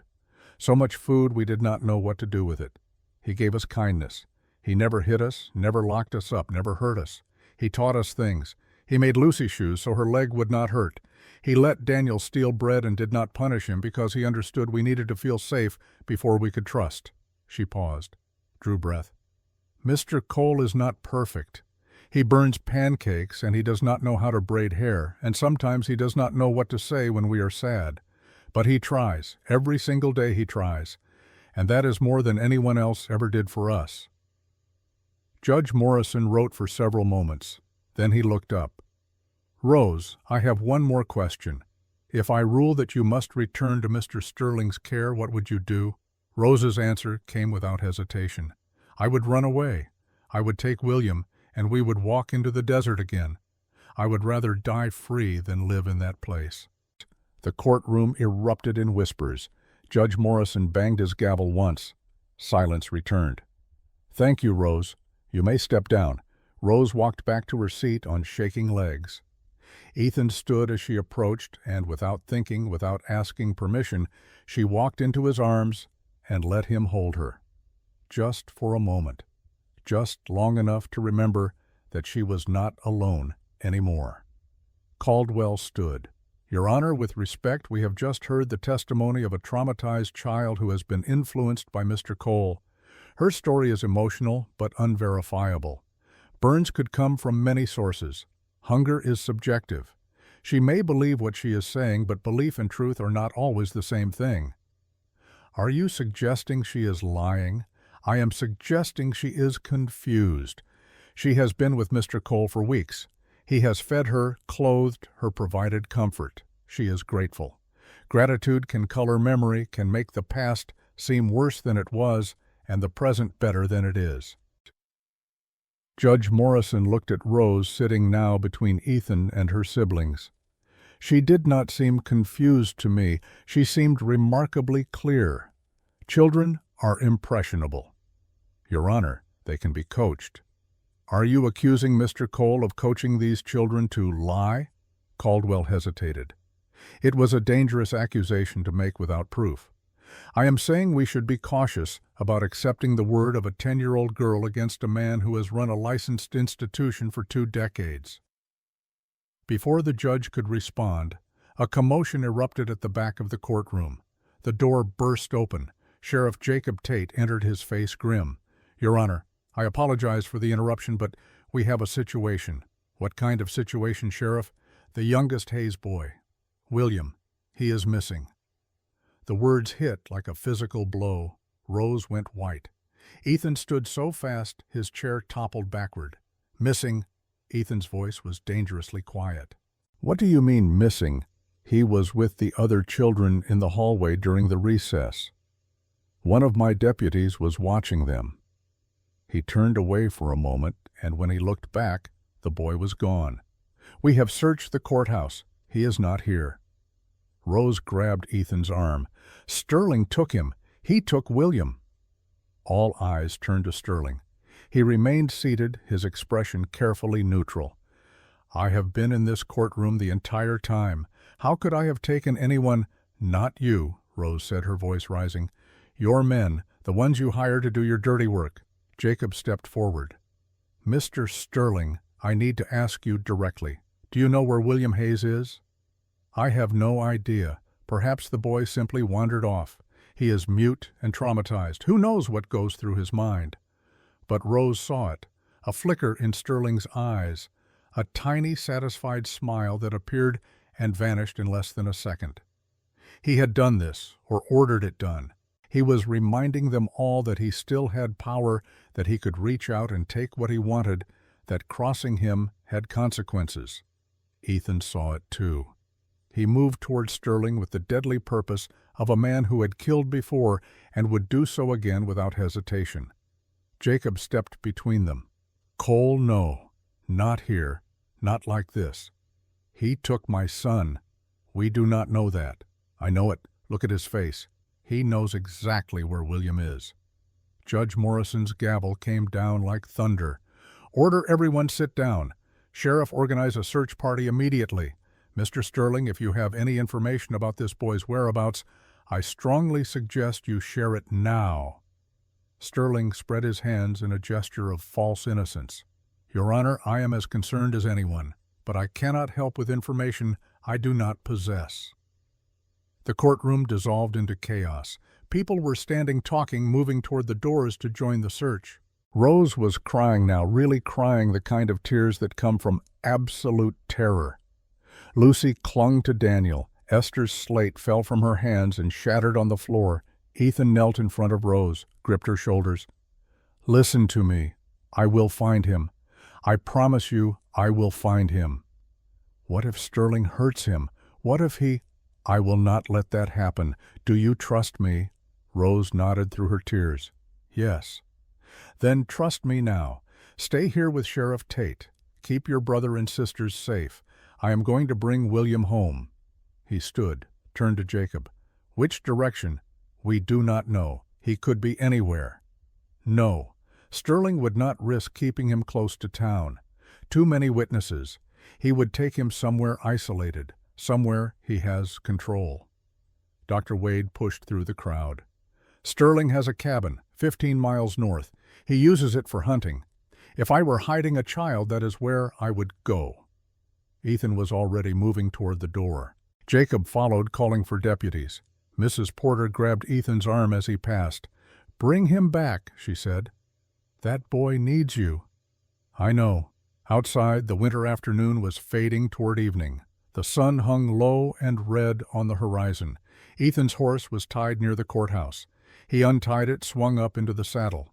Jacob mounted his own horse. "Cole, wait. Let me bring men. Do not go alone." "No time. Every minute he is with Sterling's people is a minute too long." "Then I am coming with you." Together they rode north. The snow was deep in places, slowing the horses, forcing them to pick their way carefully. Ethan's mind was a razor focused on one thing: William, the small boy who had not spoken in 8 months, who had learned to trust again, who had started to heal. If Sterling's men hurt him, if they undid the fragile progress that had been made, Ethan would make them pay in ways that would haunt their nightmares. They rode for an hour. The sun sank below the mountains. Darkness came fast in winter. Jacob lit a lantern. In its light they saw tracks. A wagon had passed this way recently, moving fast, churning up snow. "There," Jacob said, pointing. Ahead, barely visible through the trees, was a small cabin. Light flickered in the window. Smoke rose from the chimney. And tied to a post outside was a wagon. The same wagon Ethan had seen Sterling arrive in that morning. They dismounted 100 yards out, tied their horses, approached on foot. Through the window Ethan could see 3 men inside. 2 were hired guns, the kind of rough men who did dirty work for money and asked no questions. The 3rd was Sterling himself. And there in the corner, tied to a chair with rope, was William. The boy's eyes were wide with fear. His mouth was gagged. He struggled against the ropes, but they were too tight. One of the men laughed, said something Ethan could not hear through the glass. Ethan pulled his pistol. Jacob did the same. "How do you want to do this?" Jacob whispered. "I go through the front. You cover the back in case they run. Cole, there are 3 of them. I do not care if there are 30. That is my son in there." Jacob started to argue, then saw Ethan's face and stopped. There was no reasoning with a father whose child was in danger. He nodded, moved around the back of the cabin. Ethan gave him 30 seconds. Then he walked to the front door and kicked it open. The 3 men inside spun around. One reached for his gun. Ethan shot him in the shoulder before the weapon cleared leather. The man went down screaming. The second man raised his hands. "Easy, friend. We do not want trouble." "Too late for that. Untie the boy, now." Sterling stood slowly. His face was composed, but his eyes showed fear. Real fear. For the first time since Ethan had met him, Victor Sterling understood that money and lawyers and institutional power meant nothing when faced with a man willing to kill. "Mr. Cole, let us discuss this rationally. The boy is fine. I simply wanted to ensure he was safe during the court proceedings. There are dangerous elements in Redemption Creek, people who might try to influence the case. You kidnapped him. I protected him. From what? From you. A single man with no experience, no references. You could be anyone. The court needs time to properly vet your fitness." Ethan's gun never wavered. "Untie him." The second hired man moved toward William, began working at the ropes. The boy's eyes found Ethan and stayed there locked on, desperate and hopeful. The rope came loose. The gag was removed. William slid off the chair and ran. Straight to Ethan, threw his small arms around Ethan's waist and held on with all the strength in his small body. And then something happened that no one expected. Not Sterling, not the hired men, not Jacob who was coming through the back door, not even Ethan himself. William spoke. The word was rough, unpracticed, shaped by a throat that had not made intentional sound in 8 months. But it was clear, unmistakable, a word that changed everything. "Papa." Ethan went absolutely still. The gun in his hand dropped slightly. He looked down at this child who had been silent for so long, who had carried trauma too heavy for a 6-year-old to bear, who had just called him father. "Say that again," Ethan whispered. William looked up. Tears streamed down his face. His voice came stronger, this time more certain. "Papa, do not leave me. Please, Papa." Something broke in Ethan, not in a bad way. In the way that ice breaks in spring, in the way that walls break when they are not needed anymore. He holstered his gun, dropped to his knees, pulled William into his arms and held him while the boy sobbed. William cried with sound now, loud wrenching sobs that had been locked inside since the fire. He cried for his dead parents, for 8 months of silence, for the terror of being taken, for the miracle of being found. He cried, and Ethan held him and let him, rocking him gently, murmuring words of comfort and safety and love. Sterling watched this with growing horror, because he understood what had just happened. A mute boy had spoken, had called this rancher father, in front of a sheriff who would testify to it, in front of witnesses. The case was over. He had lost. Jacob stepped forward, handcuffs ready. "Victor Sterling, you are under arrest for kidnapping, child endangerment, and obstruction of justice. You cannot prove I kidnapped him. My men were protecting him. Your men were holding him prisoner. I saw it with my own eyes. Put your hands behind your back." Sterling's face twisted with rage. "This is not over. I have lawyers. I have friends in Virginia City. I will appeal. I will fight this until—" "Until what?" Jacob snapped the handcuffs closed. "Until you lose everything you already have." That boy just spoke for the first time in months. He called Cole his father. No judge in the territory will give these children back to you now. Jacob led Sterling outside. The hired men followed, one bleeding from Ethan's bullet, the other with his hands raised. They would be charged, tried, sent to prison, or hanged, depending on what else the investigation uncovered. But Ethan did not watch them go. He sat on the floor of the cabin holding William, feeling the boy's heartbeat against his chest, listening to the sound of his voice, rough and beautiful and miraculous. "We need to get back," Jacob called from outside. "The others will be worried." "In a minute." Ethan pulled back slightly so he could see William's face. "Can you say it again? One more time?" William nodded. His voice was small but growing stronger with each use. "Papa, you are my papa." "Yes, I am, and you are my son. Nothing will change that. Not Sterling, not the law, not anything. You understand?" William nodded again. Then, for the first time since the fire, he smiled, a real smile. Small and tentative, but genuine. They rode back to Redemption Creek with William sitting in front of Ethan on the saddle wrapped in Ethan's coat. The boy did not speak again during the ride. He had used his voice for what mattered most. The rest could wait. The courthouse was ablaze with light when they arrived. People spilled out into the street. Rose saw them first. She ran screaming William's name, and Ethan lifted the boy down so his sister could embrace him. "You spoke," Rose sobbed. "Dr. Wade told us. He heard from one of the deputies. You spoke."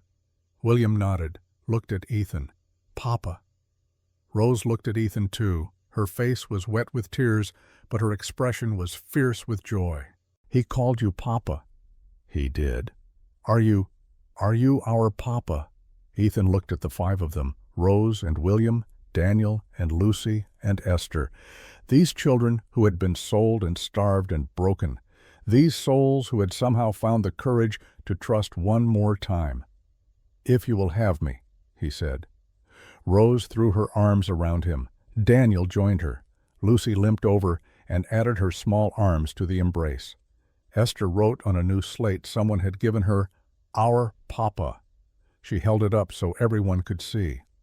Judge Morrison stood on the courthouse steps watching this, watching a family that should not exist, that had been forged from desperation and compassion and stubborn refusal to accept that some people were beyond saving. He raised his voice. "Court will reconvene in the morning, but I think we all know what my ruling will be. Go home, Mr. Cole. Take your children home."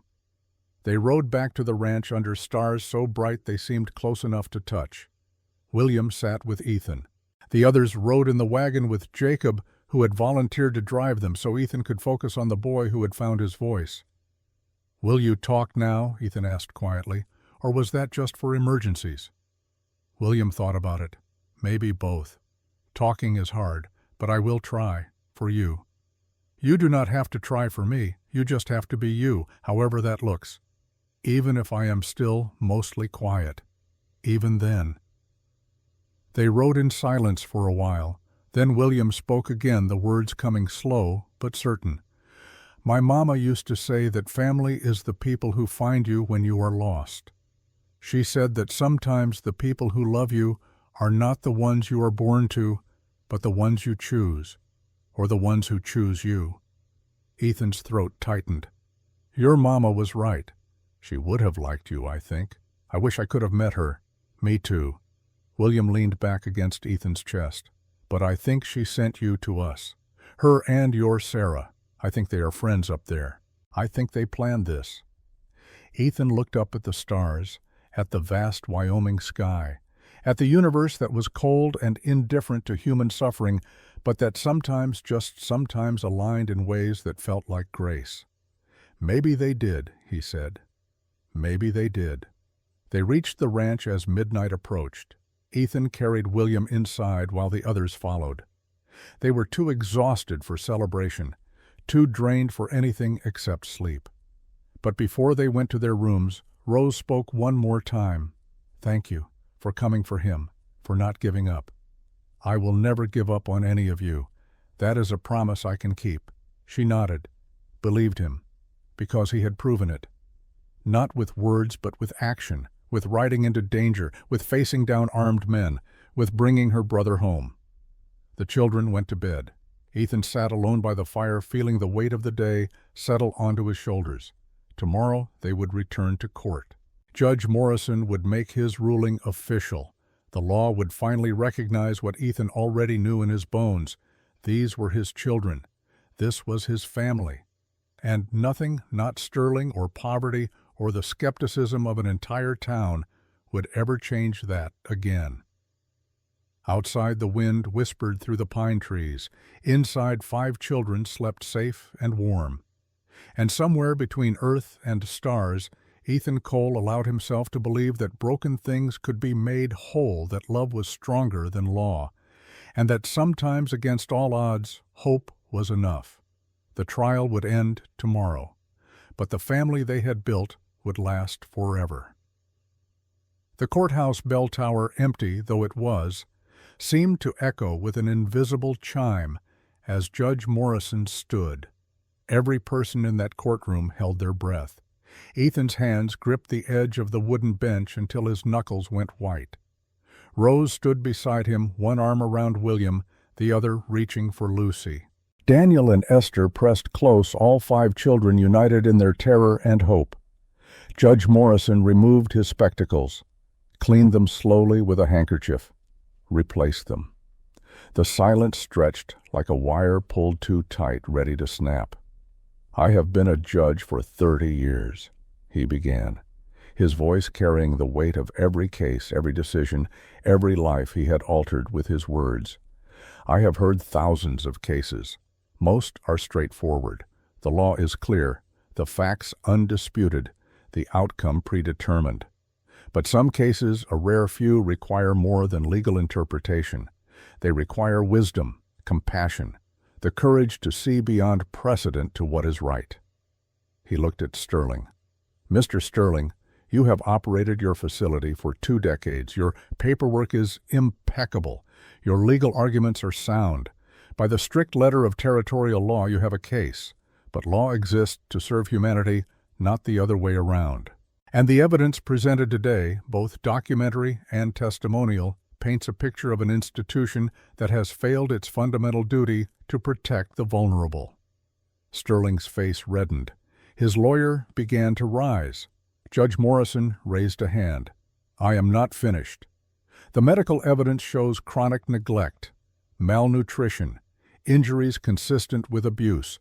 Multiple witnesses have testified to the transformation these children have undergone in Mr. Cole's care.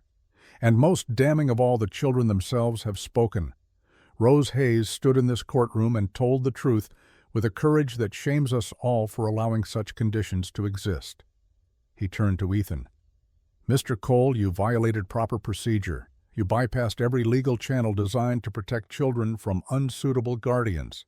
In any normal case, that would be sufficient grounds to deny your petition, but this is not a normal case." Ethan's heart hammered. Was he about to lose them despite everything? Despite Rose's testimony, despite William's tears, despite the truth finally being spoken. The question before this court is not whether you followed procedure. The question is what serves the best interests of these 5 children. And having observed them, having heard testimony from medical professionals and community members, having witnessed the bond that has formed between you and these young souls, I am prepared to make my ruling." Judge Morrison picked up his gavel. The entire courtroom leaned forward. "In the matter of Sterling Home for Orphans versus Ethan Cole, I find as follows. First, the contract signed at the December auction is hereby declared void. It was entered under false pretenses, presented as a labor agreement when it was in fact a sale of human beings, which is prohibited under both territorial and federal law." Sterling shot to his feet. "Your Honor, I protest." "Sit down, Mr. Sterling. I am speaking. Second, based on evidence of neglect and abuse, I am revoking Sterling Home's license to operate as a charitable institution pending a full investigation by territorial authorities. Sheriff Tate, you will ensure that investigation begins immediately." Jacob stood. "Yes, Your Honor." Third and most important, regarding the custody of Rose Hayes, William Hayes, Lucy Carter, Daniel Foster, and Esther Klein. It is the finding of this court that these children are thriving under Mr. Cole's care. They are fed, clothed, educated, and, most importantly, loved. Therefore, I am granting Mr. Cole temporary custody effective immediately with a path to permanent adoption to be finalized within 90 days once proper documentation is filed. The gavel came down. The sound was like thunder, like a door slamming shut on the past and opening onto an impossible future. For a moment, no one moved. The words hung in the air too large to comprehend all at once. Then Rose made a sound, half laugh, half sob, and threw her arms around Ethan. Lucy was crying. Daniel's face was wet with tears he did not bother to hide. Esther clutched her slate on which she had written a single word in large letters, home. And William, silent William, who had not spoken in 8 months, who had locked his voice away in the place where the fire could not touch it, opened his mouth. "Papa," he said, The word was rough, unused, but unmistakable. Papa. Ethan looked down at this small boy who was calling him father. Something broke in him, some last wall he had been holding against the flood of emotion. He knelt and pulled William into his arms. The boy clung to him, and for the first time since the fire, William cried with sound, deep wrenching sobs that emptied out months of grief and terror and loss. "I am here," Ethan whispered. "I am here, and I am not leaving, and you are safe. You are all safe." The courtroom erupted. People were cheering, clapping, crying. Mrs. Porter dabbed at her eyes with a handkerchief. Dr. Wade smiled, something he did rarely and never without cause. Even Sheriff Jacob looked pleased, though he tried to hide it behind professional neutrality. Only Sterling remained unmoved. He stood rigid, his face purple with rage. "This is a travesty," he shouted. "That man bought children. He bypassed every legal safeguard. And you reward him." Judge Morrison's eyes went cold. "Mr. Sterling, you will lower your voice in my courtroom, and you will count yourself fortunate that I am not ordering your immediate arrest. The evidence suggests crimes far worse than administrative violations. If I were you, I would engage legal counsel and prepare for a very thorough investigation. I have friends, connections. This is not over. In this territory I am the law, and I have made my decision. Sheriff, escort Mr. Sterling from the courthouse. If he returns before the investigation is complete, arrest him for contempt." Jacob moved forward. Sterling glared at him, at Ethan, at the 5 children who had escaped his control. Then he turned and strode from the courtroom, his lawyer following, already scribbling notes for appeals that would go nowhere. The crowd began to disperse. People came forward to congratulate Ethan, to marvel at the children, to offer support they should have offered months ago, but were offering now, which was better than never. Ethan accepted their words with grace, but his attention was on the 5 souls clustered around him, his children, legally now or soon to be, but more than legally, in every way that mattered. They walked out of the courthouse together into brilliant winter sunshine. The snow was blinding white, the sky impossibly blue. The world looked new, as if it had been remade while they were inside deciding their fate. "What happens now?" Rose asked. "Now we go home," Ethan said. "We file the proper paperwork. We make it official. And we live. Just like that. Just like that." They climbed into the wagon. As they prepared to leave, Dr. Wade approached. "Mr. Cole, a word." Ethan stepped down. Wade handed him a folded paper. "My testimony today, written and signed. If Sterling tries to appeal, you will need it. Also, I took the liberty of beginning the adoption paperwork. Bring it to my office next week and we will complete it properly." "Thank you. Do not thank me. Just keep doing what you are doing. Those children need consistency now. Stability. Years of it to undo the damage that was done." "They will have it." Wade nodded, started to turn away, stopped. "Cole, I have delivered hundreds of babies, saved countless lives. But today, watching those children choose you, watching that boy speak for the first time in months, that was the finest thing I have witnessed in 40 years of medicine. You did that. Remember that when the hard days come. And they will come. Raising children always brings hard days." "I know." "Good. Then you are prepared."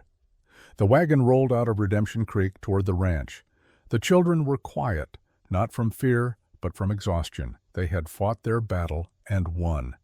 Now they needed rest. But halfway home, Daniel spoke. "What if Sterling comes back? What if he brings men and tries to take us by force? Then I will stop him. You are one man. I am one man who will die before I let anyone hurt you. That is enough."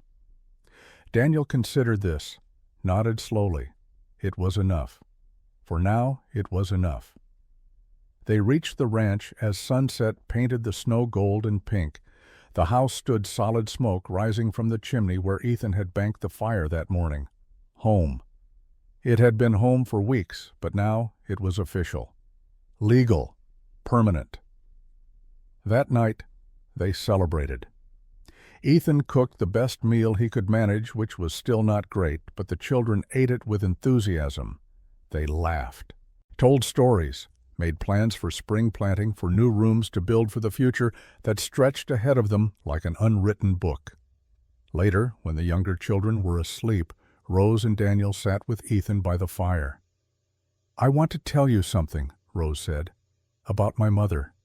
"You do not have to. I want to. She used to say that family was not about blood.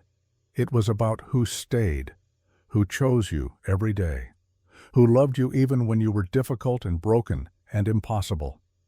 She looked at Ethan. "You stayed. You chose us. You loved us when we were all those things. So you are family, not like family. Family." Ethan felt his throat tighten.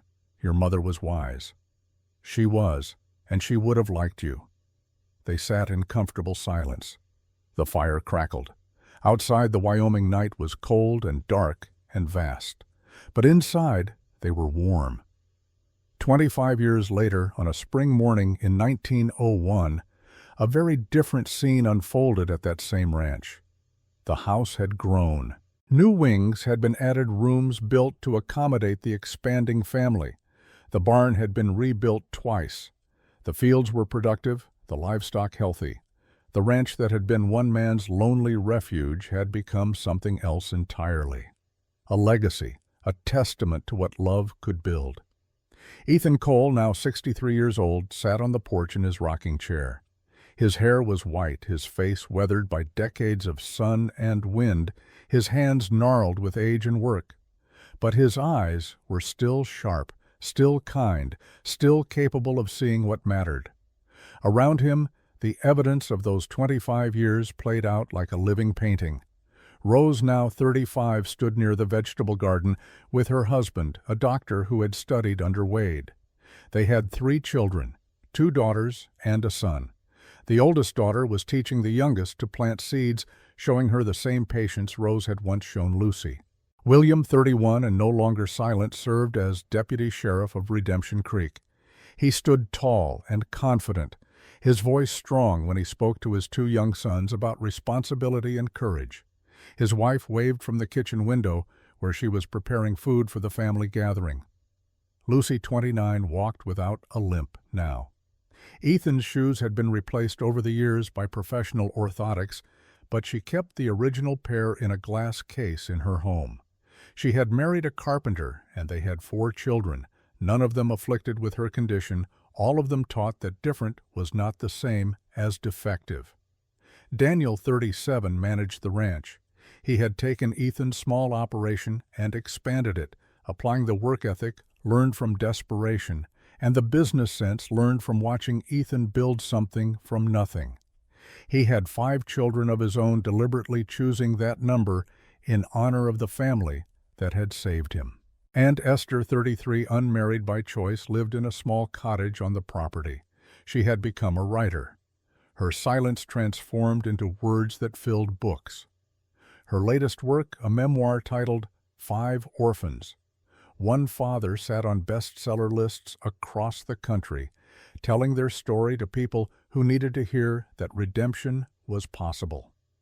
They had all come home for this gathering, 15 grandchildren running through the fields shrieking with joy. 3 great-grandchildren, still babies, sleeping in the house. The family that had started with 6 broken people now numbered 30. Ethan watched them with satisfaction. This was what Sarah had wanted, a house full of children. Love multiplied across generations, proof that one choice, one moment of compassion could ripple forward through time. Rose climbed the porch steps and sat beside him. "How are you feeling, Papa?" "Old," he admitted, "but content. The doctor said you should rest more." "I will rest when I am dead. Today I want to see my family." She smiled, took his hand. Her skin was smooth and unlined. His was spotted and wrinkled. But the connection between them was as strong as it had been that day in the courthouse when a judge had said the words that changed everything. "Do you remember the auction?" she asked. "Every detail. Why did you do it, really?" Ethan was quiet for a moment. I saw a little girl willing to sacrifice herself for her brother. I saw courage I had forgotten existed. Sarah always said the world needed more people who chose love over safety. You reminded me she was right. Family is not about blood, Rose said softly. It is about who stays. Yes, and I am still here. You are still here. We all stayed. Yes, we did. That evening they gathered for dinner at a table that had been extended multiple times to accommodate everyone. Ethan sat at the head Sarah's chair, still empty beside him after all these years. No one else sat there. It was understood.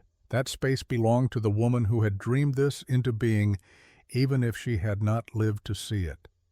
Before they ate, Daniel stood. I want to say something. The conversation quieted.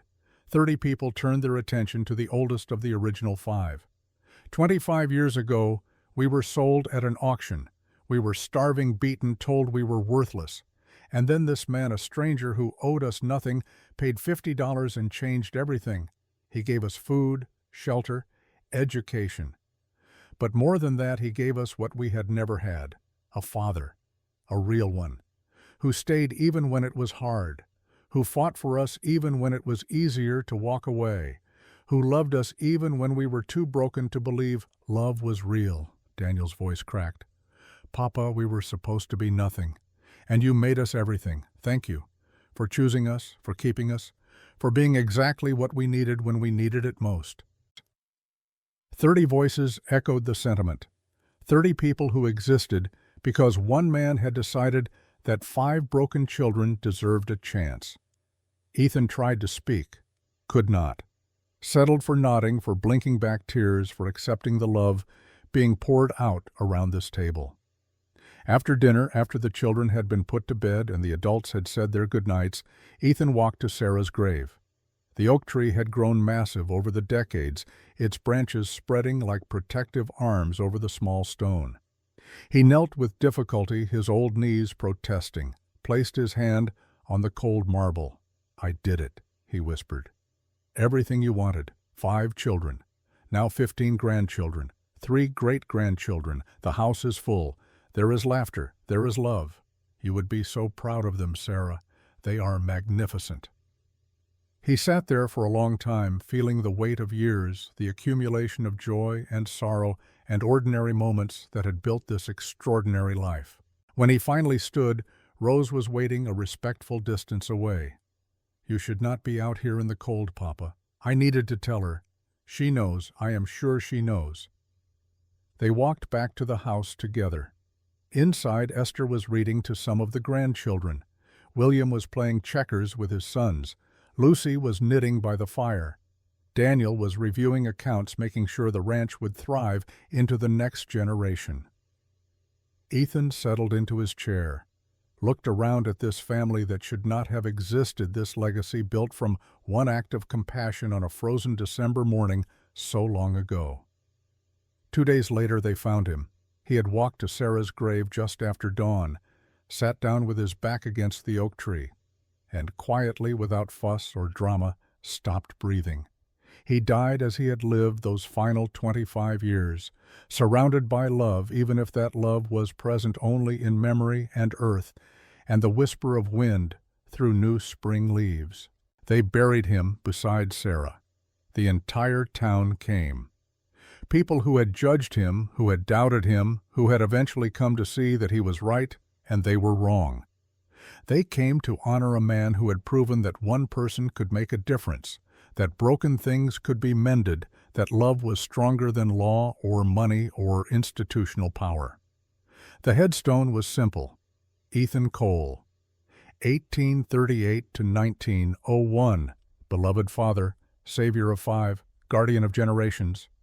At the funeral, William spoke. His voice was strong now, confident, bearing no trace of the silent trauma that had once defined him. My father taught us that family is not blood. It is choice. It is commitment. It is the decision to love even when love is hard to stay, even when staying costs everything to believe that people are worth saving, even when the world says otherwise. He paused, looked at his siblings, at their children, at the legacy standing before him. We were 5 orphans sold at an auction. He was one man with a broken heart and $50. Together we became this: a family, a testament, proof that the world is not all darkness, that there are still people who see suffering and step forward instead of away, that redemption is always possible for those brave enough to reach for it. The service ended. People dispersed. But the 5 original children remained standing together at the graves of Ethan and Sarah Cole. "He kept his promise," Lucy said quietly. "He said he would never leave us, and he never did. Even now he is not leaving," Esther added. "Look at what he built. We carry him forward in every choice we make, every kindness we show, every child we protect."